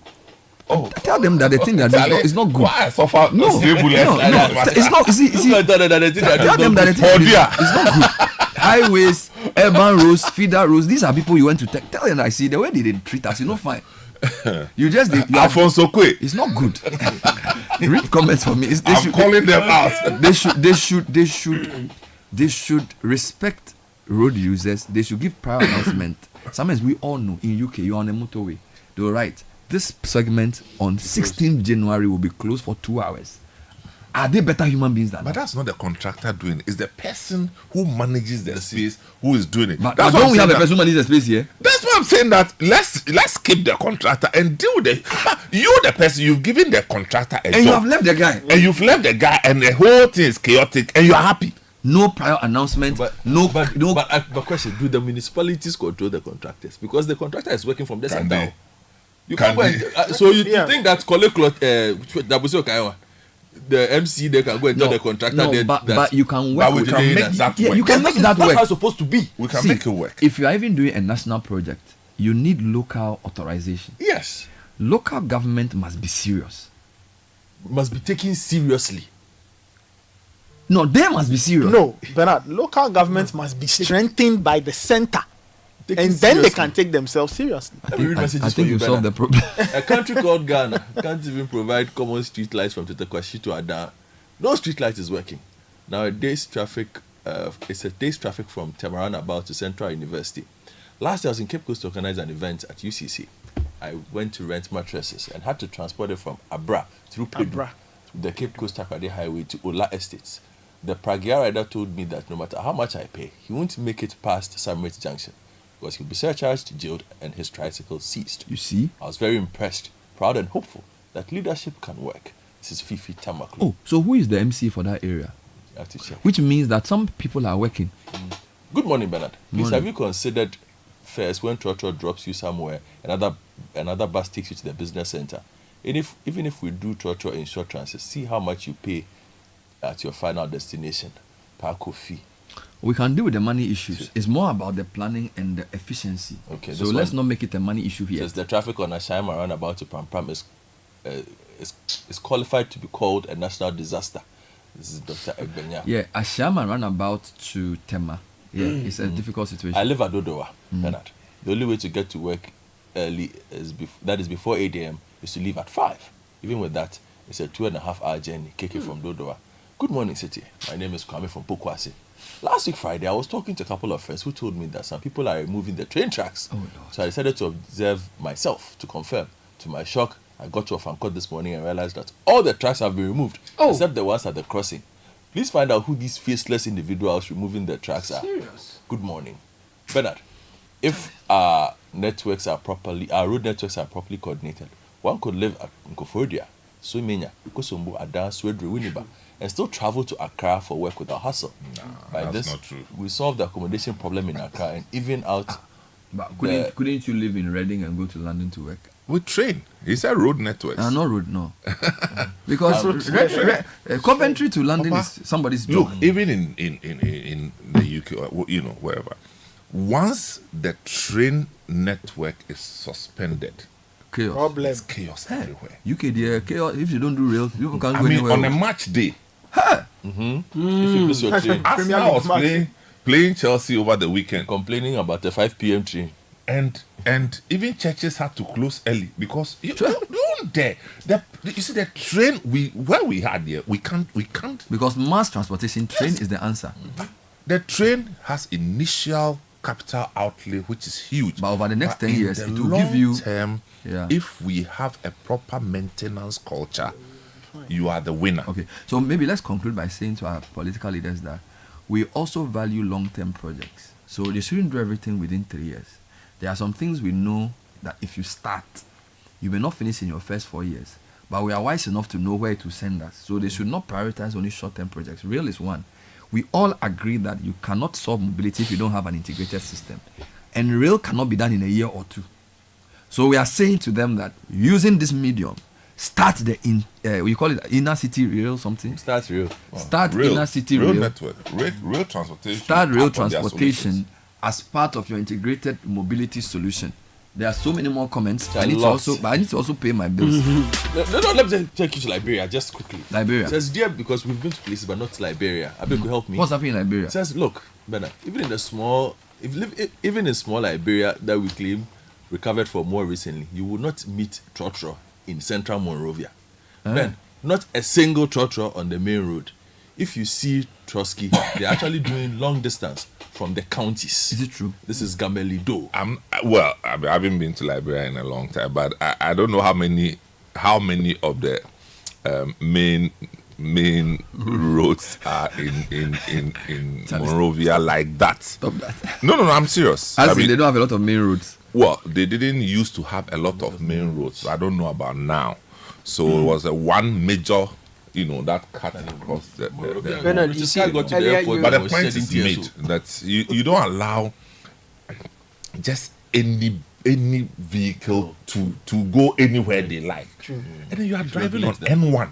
Sometimes you have had enforcement issues. I'm looking at the Accra City Plan from 1958. Nkrumah signed this document.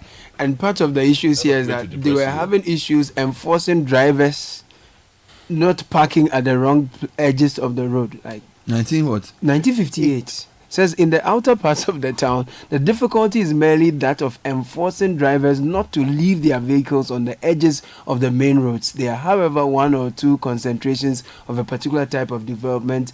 Okay, it goes on and on. But here I'm saying that we can build all the roads that we want, right? If you have buses turning bus stops into bus terminals, you have a problem. If you have traders taking over pedestrian walkways and then they push human traffic onto the roads, there will be chaos. Even circle here. I mean, it's wild.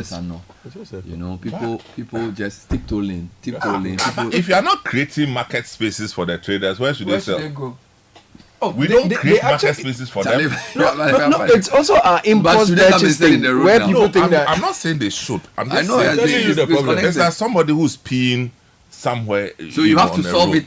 You have not provided the indiscipline is too much. No, it is bad. Yes. But aren't you managing the system? So you cannot solve one and leave the other. That's what it is bad for anybody to do that. But I'm just saying that when you say that it's an offense to pee in public, you should provide a place for me to pee. It indeed is an offense. But don't you think that it's also irresponsible for if not you don't providing? I get your point. The traders, I see them at dawn. Yeah. Go in front of moving pick. Yeah. And They are littered all over the place from 4 a.m. Yeah. So these You are serious understand? people. I'm just saying that why aren't we thinking of a Sunday market for them? Yeah, right. The roads that are empty on Sundays, why haven't we blocked one and say every Sunday from 6 to 12? This is your market. This is your market. When you finish, clean it. Controlled. When you finish, we clean it. Akpakot. Yeah. You understand? Let's meet them. That's development. Let's meet them halfway. So I like where you're going. We solve problems piecemeal. Yeah. You solve the trotro one, the market one has not been solved. You solve the market one.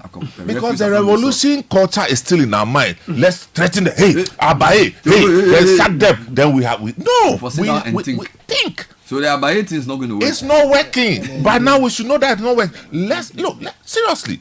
If you know what people are hanging on for their livelihoods, you don't do Abaye. You don't do Abaye just like that. So the leadership must think more deeply and provide integrated solutions. Exactly. Well thought through, which has multi-dimensions. So he's talking about transport, market, housing, sanitation. And it's an integrated. It's not just let's solve this one. Parks.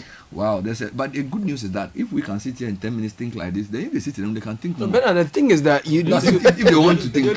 The solution you must get the buy-in of the people you want to work with. You know, if you explain to the market people that if you organize this space properly, on Sunday so that you don't have to spend 1 hour from Kokobo to Kantamanto, so that if anyone is even coming to the market, they know where to find you. Yeah. They don't have to spend 5 hours roaming just looking for you. Yeah. And that if I come and spend 30 minutes, I find what I want, I'm gone. If you also go there, then things can be better. Yeah. This solution must be bottom up. Let me conclude by saying that based on everything I've heard today, our political leaders need a new approach to the development. That the old solutions will not work anymore, because people know, and we've tried the old system, is not working. So I hope they see this as positive clues as to what the task is. Right, so whoever wins and whoever does not even win, we have to collectively think about solving some of our basic problems. Integrated rail, key issue. This market issue, key. Sanitation, key. While not stopping the roads. We are not saying stop. Cholera in 2024. Yeah. You know, so I thank you guys for the free consultation you've given to our political leaders. I hope they are listening. They are listening and laughing. Yeah, it's true. They are listening and laughing. Oh God.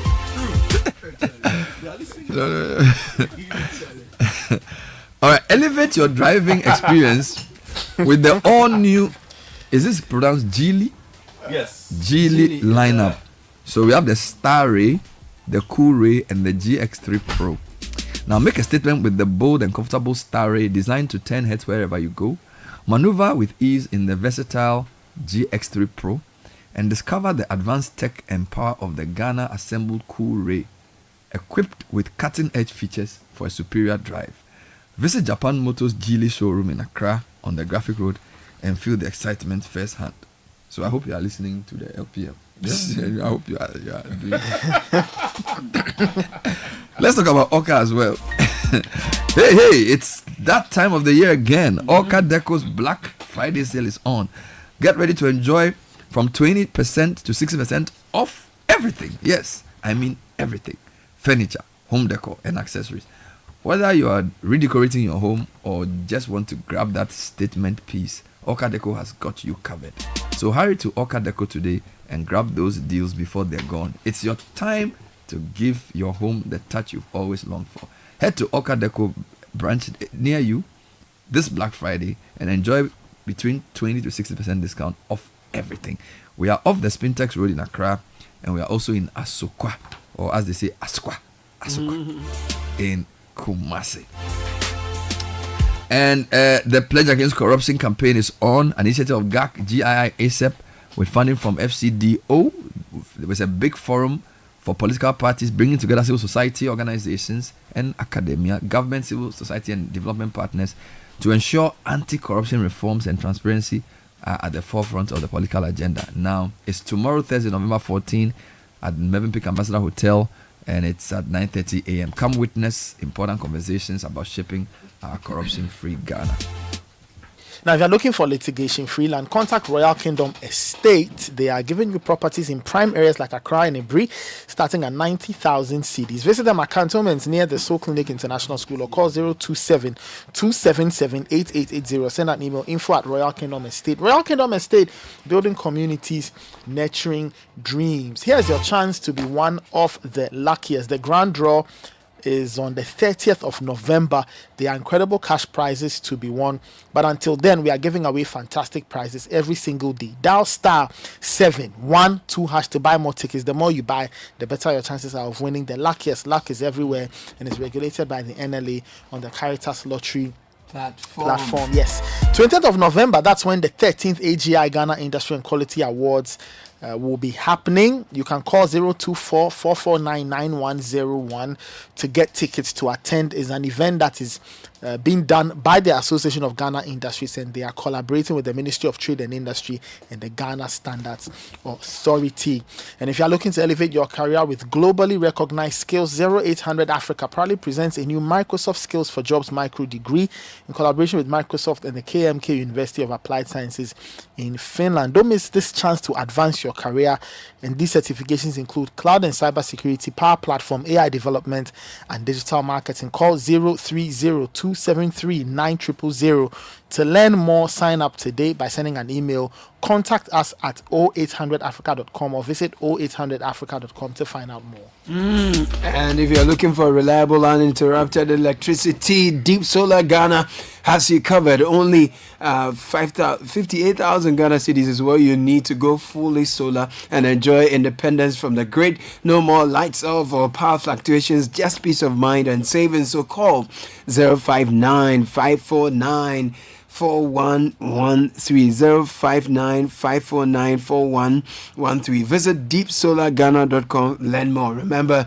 your energy independence begins when you call Deep Solar. And yes, moms, it's finally here. The news you've been waiting for. Your favorite Cerelac now comes in a new variant with a combined goodness of wheat and maize fortified with iron, vitamins, and minerals. This new Cerelac wheat and maize comes at an affordable price of only 2 Ghana cedis per sachet.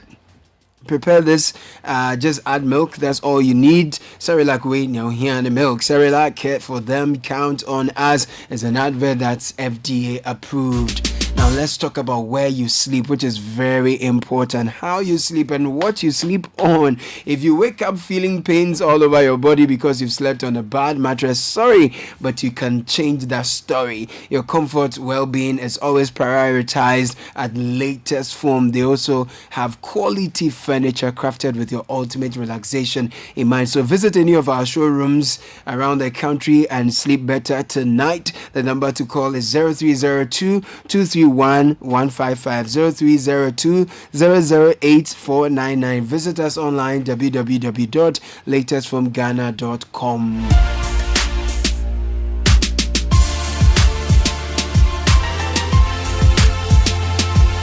But there's a lot more happening on the show this morning. Citi Breakfast Show. Stay with us.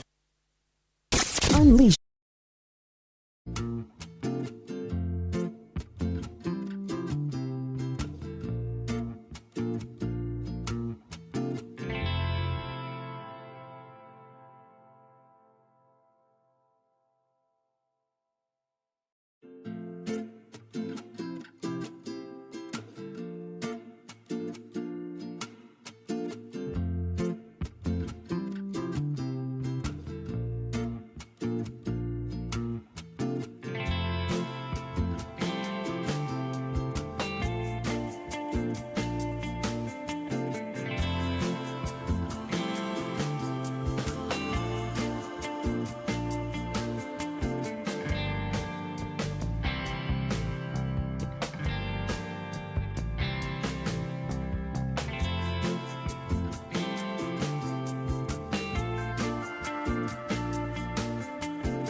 22 minutes past 9, Citi Breakfast Show. Let's now come home and discuss some progress. The 23rd Biennial Educational Conference of the Ghana Cooperative Credit Union Association, which is the apex body of credit unions, is about to happen. It's the highest decision-making body of the credit unions, with almost 500 credit unions in Ghana, and they will be meeting to discuss issues of credit unions. I have in studio Dr.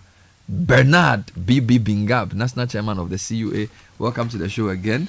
Thank you. The last time you came here, you came to give us a donation for our lower voter campaign. We are excited. Thank you very made much. Good use of it. Wonderful. Mr. Cyprian Bassing was also here the last time. Yes. Chief Executive Officer of KUA Limited. Yes. Welcome. Good morning. Good morning, Bernard. And for the first time, we have Mr. Gamade Semanu. Semanu. Okay, it's been respelled. Semanu. Yes. Okay, Semanu.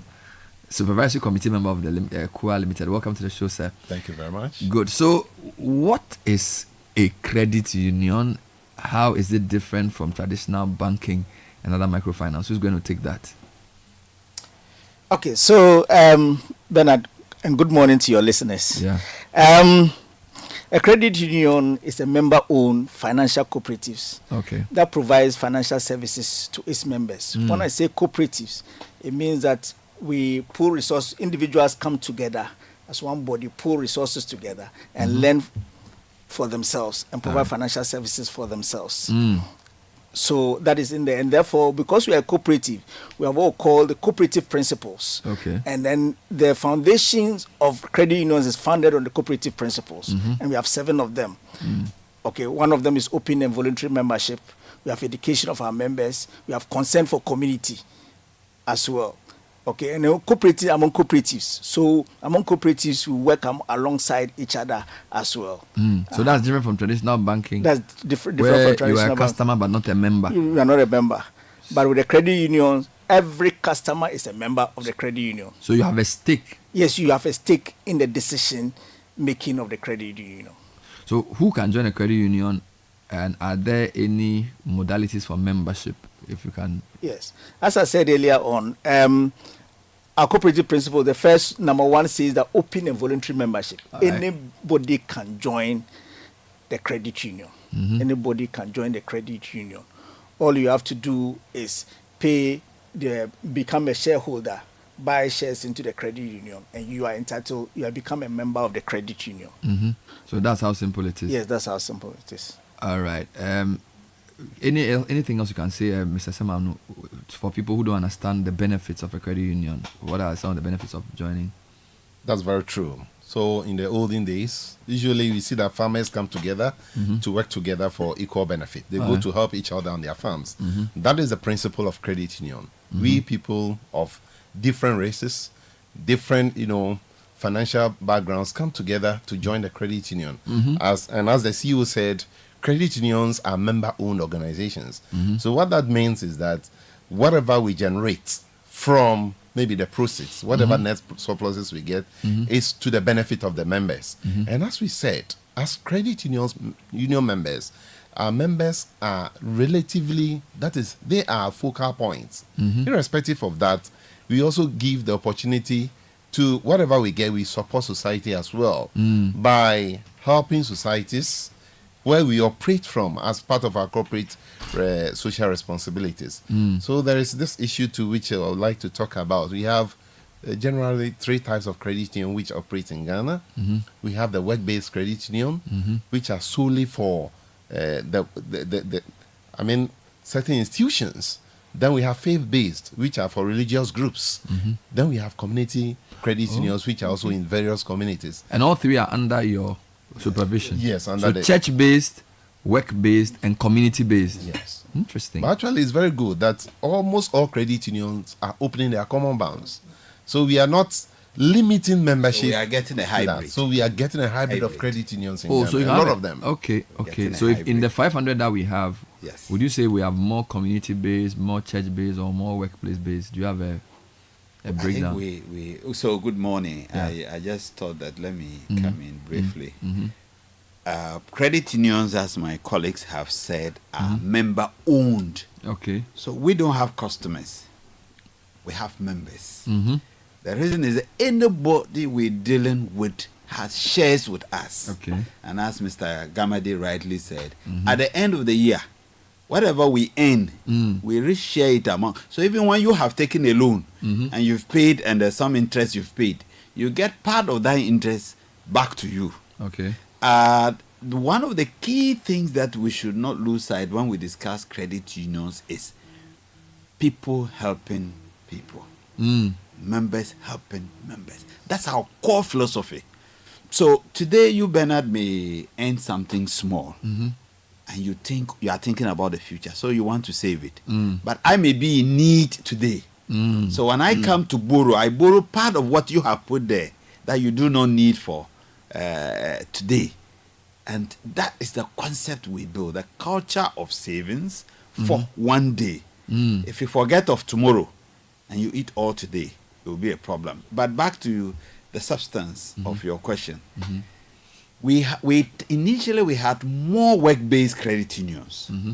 But like Mr. Gamadi said, over the period, if you have a work-based credit union, it means that membership is dependent on how that organization recruits. Citi, for example. So it means if you recruit 10 staff a year, only 10 members can join in a year.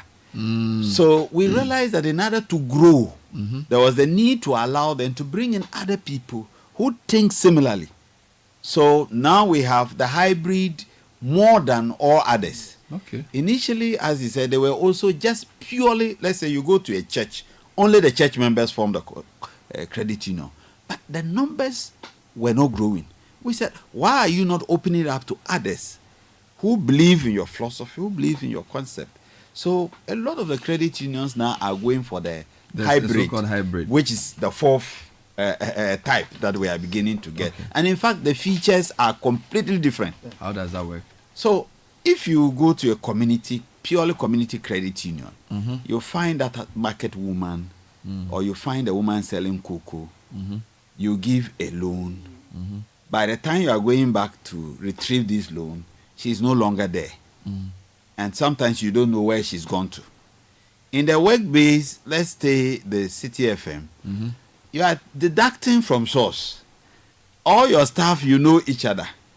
Even when staff decide to leave, they seek clearance. You want to find out, did they have any loan that you've guaranteed for and all manner of things. So there's a vast difference between community, faith-based, and the community credit union. In fact, it's very difficult to run community credit unions. You know our data system. You can't find people. People give you addresses and by tomorrow, they've relocated. Let's talk about how credit unions protect their members' savings. How do we make sure the money doesn't disappear? Someone doesn't run away with the money. So one of the key things that the credit unions have done over the years is to have what we call supervisory committee. All right. Which is an elected committee from among the members. So what do? They preside and review over transactions that the credit union does. Okay. In fact, they also review what the board does. So our board of directors cannot do what they want because supervisory committee on monthly basis will review what they do. In fact, it has worked so well such that we can tell you that we are doing what we call self-regulation. Because at the end of the month, the supervisory committee is able to say, look, these payments were made and we think they were not supported by this document. So board, take action. Or these monies had gone out and it went out in a way that there are no sufficient documentation to support. So it's made us very robust. We have an internal system that checks each and every one and the behavior. Beyond that is our Department of Cooperatives, which oversee, I know, by the laws of the country, every credit union is a cooperative, as Mr. Gamadi said. So the Department of Cooperative periodically will review what we do, not forgetting the central bank, which has responsibility on all financial how can one be a member of a credit union? What do I need to do, Cyprian? Yes, one can be a member of a credit union. Either you look for another credit union. Well, as we said, we have over 500 credit unions. So you can look for a nearest credit union and be a member of that. In fact, we are encouraging a lot more people to join the existing credit unions. We're also looking for a way to consolidate the existing credit unions. We want stronger and more viable credit unions. We don't want credit unions scattered all across the country that are not viable. So, and therefore, we one of our strategic pillars is to ensure consolidation so that they become smaller and larger credit unions. It ensures easy supervision and regulations as well. So you can join the credit union. But we're also encouraging strategic credit union, formation of strategic credit union. Like CTF. Like CTF, like we can have all radio stations in Accra or Ghana having one credit union. Media credit union. Media credit union. Media credit union. All universities in Ghana having one credit union. It becomes... Let's talk about your upcoming 23rd biennial conference. What are the details? What should we expect? What can you tell us? Okay, so our 23rd educational and biennial conference is starting on the 19th to the 22nd of November 2024. So Tuesday to... Yes, Tuesday to Friday. Tuesday is the opening, is the arrival of delegates and participants. But in the afternoon, we have a talk on diversity, equity, and inclusion. Women form 54% of our credit union membership. However, we have about 18% representation across the country in terms of leadership. So we're trying to do strategies in place to be able to bring ladies up to take up leadership roles. So that is what in the first day from 3 p.m. to 6 p.m. we'll be having the women conference, so to speak. Then on Tuesday, the whole of Tuesday, we have the educational session. We're going to have educational session. We're going to talk about issues of credit unions and taxation, issues of strategic leadership, ethical leadership. We're going to talk about digitization. So many. The whole of Wednesday is basically for educational session, educating our members. Wednesday and Thursday. But Thursday is the official opening ceremony. We're going to have Joe Jackson, the CEO of Delex Finance, as our guest speaker. Wow. A special guest of honor is Elsie Awadzi, the second deputy governor of the Bank of Ghana. Wow. We also have the acting registrar of cooperatives, Mr. Prekri Ebua. It's a big event. Also How many people are you expecting? In fact, we are expecting 500 people. Wow, that's massive. From across the country. You have almost 500 credit unions. Yes. And what's the average size of the number of people in a credit union? So it would be around with the 500 with the our total membership is around 1.8 members. Wow. So that will give us around. So if you all decide to come together and form one bank, to a very big bank. So if we look at the amount of money you have, and you came together to do a national credit union bank. So it's good you raise this. It's very powerful, pound. No, but it's good you raise this. We don't want to be a bank. You don't even want to be a bank. No. Because you operate on different principles. Good. Because the way the bank, you remember I don't want to mention some names. Yeah, the bank, they are not. The way they operate is different from us. So we remain a cooperative. Do you encourage more thinking around? Because I think yours is more sustainable. No, even when the banks were collapsing, you were there. No, we're there. We are still there. Can't be. You didn't go anywhere. So if somebody wants to start a credit union, do they need to come to you for accreditation? You need to learn. Yes. So is there a school or some place? How do I can't just get up and start one, right? I need to understand the principles. So a credit union commences what we call a study group. A study group. So a group of like-minded people with a similar philosophy decide that, look, we want to set up a credit union. Yeah. We will ask you to register at least 20 to 30 people. This group will be monitored for a year and supervised by the National Apex, which is SCOA. Now, it is what you do over the 1 year that guarantees your official registration as a credit union. But like as the CEO rightly said, we are encouraging consolidation. However, we also want to set up what we call strategic credit unions. If media, for example, decide they want to have their own credit union, we'll be more than willing to support them to set it up. Wonderful. So you can get in touch with the KUA, who are the apex body of credit unions associations in Ghana, and be part of their 23rd biennial conference. Where is it happening again? Kasua. We have a credit union training center, our own training center at Akwili. Hey, you have? I went there last time. Yes. On the way to. That's correct. It's a very big facility.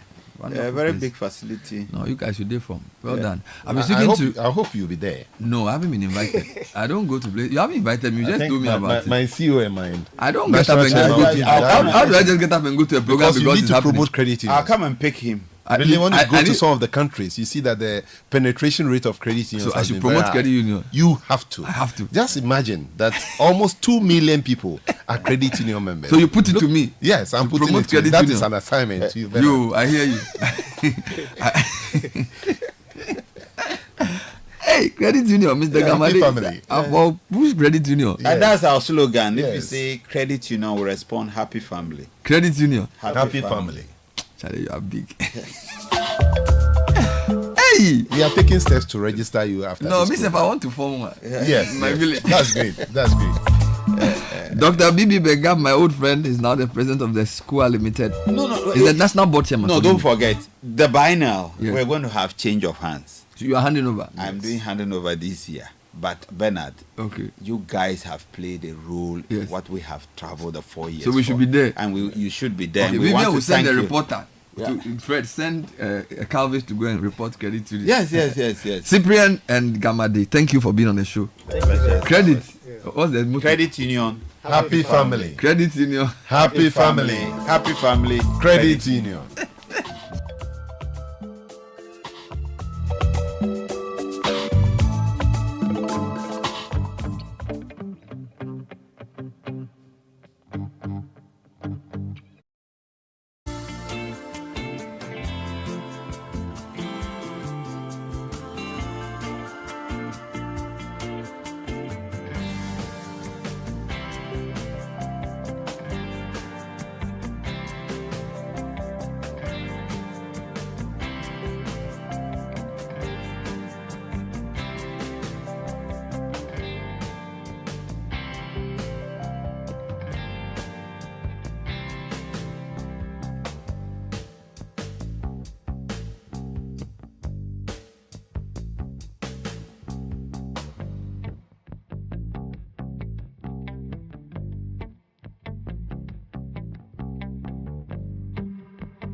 In studio, we have friends from the CBN Ghana who have some of their programs which used to run, like the Superbook, which we've all heard about and like, 700 Club International.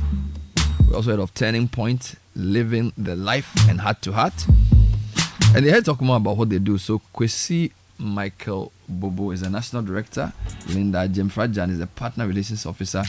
And they are here with Deborah Riverson, who's a project manager for the Christian NGO group called CBN Ghana. Is that the name? That's it. Welcome to the program. Good morning. Good morning. So, Linda, who are you? Who is CBN Ghana?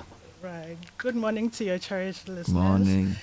So CBN Ghana is a Christian non-governmental organization. Okay. And we are interested in sharing the gospel of Jesus Christ through the mass media. Okay. Yes, through various TV programs that you mentioned, the 700 Club, the Turning Point, Heart to Heart, and then Superbook. Wonderful. Apart from that, we also share the love of God through our humanitarian efforts. But before we delve into details, I would like your cherished listeners to perform a short exercise with me. I would want them to pull out their phones and then go to the Google App Store or the the Google Play Store or the App Store, and then type Superbook to download the Superbook app. Oh, there's a Superbook app? Yes, Wonderful. yes. There's a Superbook It's a free app? It's a free app.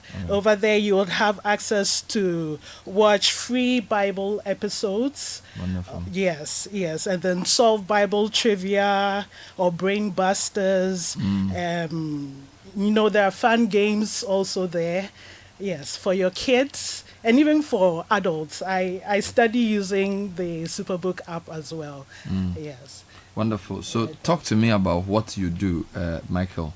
So basically, as Linda has said, we are interested in the spiritual and the physical development of the Ghanaian. That's CBN Ghana. And aside the content that we provide for television broadcasting, we're involved in a lot of humanitarian activities all over the country. We have 3 main thematic areas that we're dealing with in Ghana. We're providing clean, potable water in deprived communities. This we started many years ago by providing over 1,000 hand-dug wells in many communities. And when our agricultural sector began to change, pesticides are being used, etc., we transition into providing boreholes. So far, we've provided 70 boreholes. Wow. Yeah, with 60 of those boreholes being mechanized boreholes. In which parts of the country? Through the regions, eastern region, we have a lot of boreholes there. The Volta region, OT, northern region, our boreholes are there as we speak. Central region, where just last year we have about 23, new mechanized boreholes in the central region. As we speak now, we are currently about to commission 26 newly completed boreholes, 20 in the Esiojaman district, and then 6 in the Solatuna Kalva district. Deborah will help us with some of the communities where we're going to be commissioning these boreholes in the next 2 weeks. Wow. Yeah. So in Savannah region, some of the communities is Bodi, Nole, Kumalsa Kombe, and then for the Isiojaman district, some of the communities are Enuma Mwanda, we have Totebo, we have Sapo, we have Enum Apenkwa. It's quite a lot of communities. And you are commissioning all these boreholes in the next 2 weeks? Yes, we are also inviting you, just like the credit union invited you. And everywhere I'm invited. So you are commissioning these boreholes. Are these water deprived communities? Yes. Or is this a compliment? So they don't have tap water? No. So these are mechanized boreholes that you paid for and exactly. Fitted with chlorinators, and then we provide them with chlorines too as well. Amazing. So is that why you are here today? Yes. So basically we are here to let our compatriots know that CBN is in Ghana. All right. We're changing our communities one at a time. This morning you were having a beautiful conversation about development. Yeah. Holistic development. And we don't only provide clean water, we provide healthcare, and we provide hunger relief to empower our people to earn an income and have economic sustainability. But as an organization, we cannot do this alone. We really want every Ghanaian to become part of the CBN family. All right. By joining the 700 Club Ghana, where collectively we put our skills, our resources together, and be able to do more. Yeah. So how do we join the 700 Club? Linda. Yes, so if you're interested in joining the 700 Club or partnering with us to do more, you could call 0242 615 962. And I'll take that again. 0242 615 962. Wonderful. So you guys are on a mission to spread the gospel using humanitarian and media work as well. Exactly. Wonderful. Are your programs, apart from the app, where can people see your programs? We have a lot of television stations throughout the country airing our programs. We have Sunny TV, Wesleyan TV, AG TV, Pent TV, and Citi TV. I'm sure Citi TV is going to come back. I see. So you used to do, so 700 Club, sorry, the Superbook was one. Yes. Turning Point's another. Yes. And then it's also Heart to Heart. Yes. And then the fifth one again. 700 Club. Okay. And then we have You Were There. You Were There. Also, there are more. Yeah. I see. And these programs focus to different demographics. Yes. Superbook is more children focused. Exactly. And adults too can watch Superbook. We all watch Superbook. Yeah, we do. So and of course, can you get these things on the app or just a Superbook app? No, for the content is only the Superbook that you can get on the app. Wonderful. The rest are on television all through the country. Thank you for your work. Thank you for coming into the studio. Michael Bobo is the National Director for the CBN Ghana. Linda Jemfra Jan is a Partner Relations Officer, and Deborah Riverson is also a Project Manager with the NGO. It's called CBN Ghana. So watch out for Superbook and all those nice programs that show on Channel 1, returning shortly.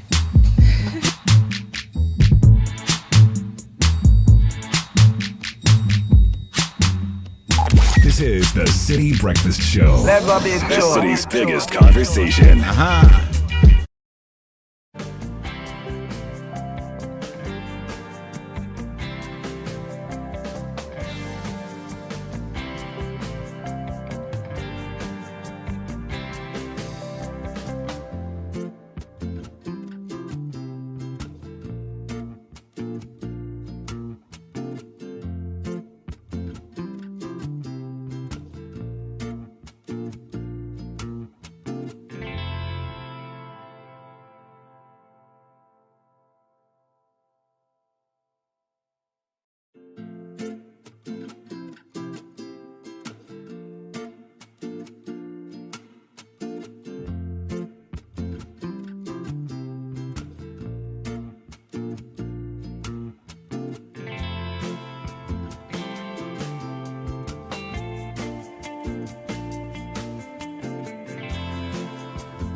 mobility, integrated urban development, infrastructure development, sustainability, circular economy, and all those beautiful things.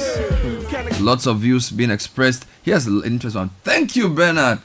Yes, we may not need a minister or ministry of local government, but regional ministers. Yes, we need to allow for city government to become a strong part of our local governance. It should be quite a norm so that Ghana develops through new and modern cities. More so, we need to make these cities keep at least 40% of its GDP to develop its own infrastructure. Example, the amount of money that the city of Tema generates, even if 20% is kept for its own development, it would have been like any other metropolis in the USA, EU, or China. Similarly, those townships like Obuasi, Takwa can be designated second or third tier and allowed to keep 30% or 40% of their GDP to develop the township into modern cities. After all, they are all part of Ghana. Why bring all the monies into Accra to only make Accra grow from Tema to almost Ada, Kaswa, and Winneba, and into Nsam and in Akosombo?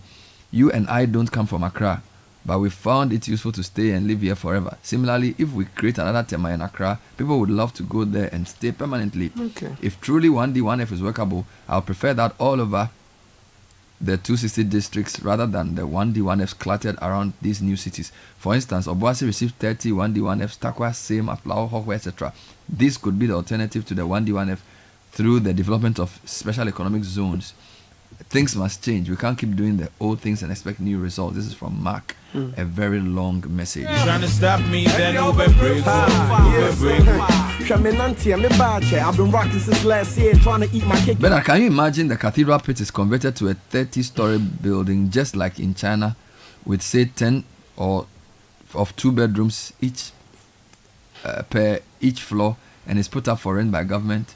Do you want the number of productivity the ministries at least will churn out? Okay, that is your suggestion about this.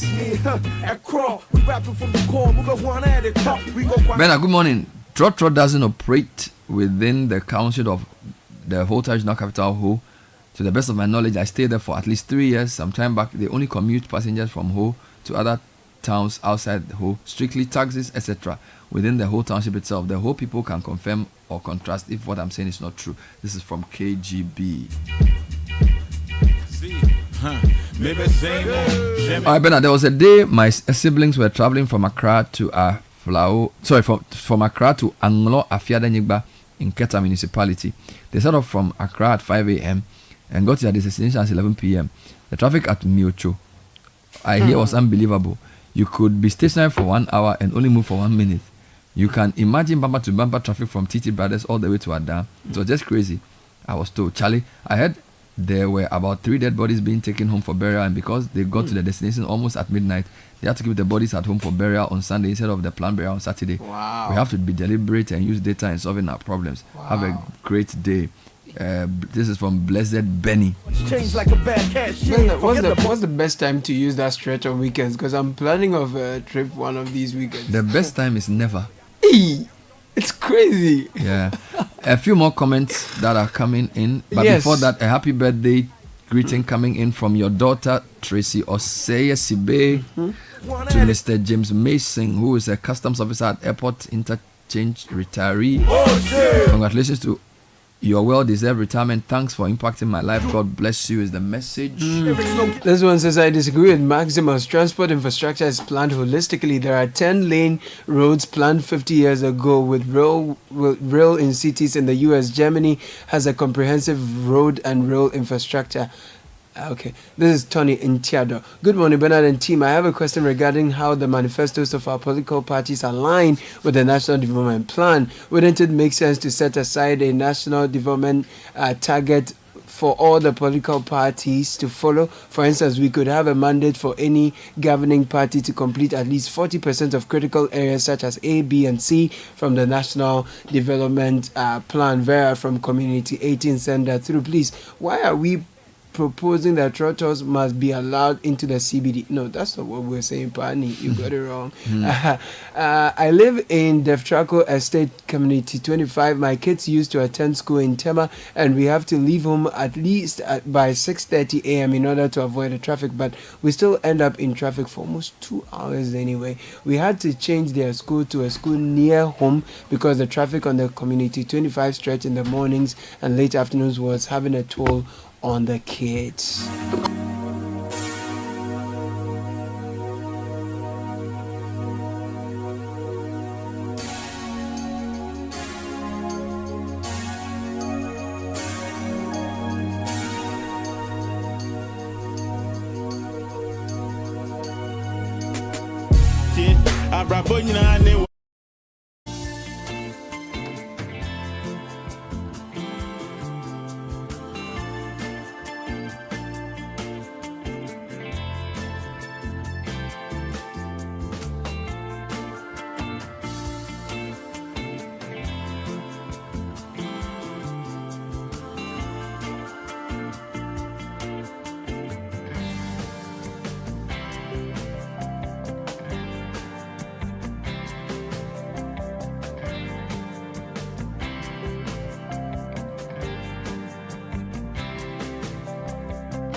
Idrisu is next with City News at 10. Good morning. Good morning, Bernard. Coming up, members of the National Institution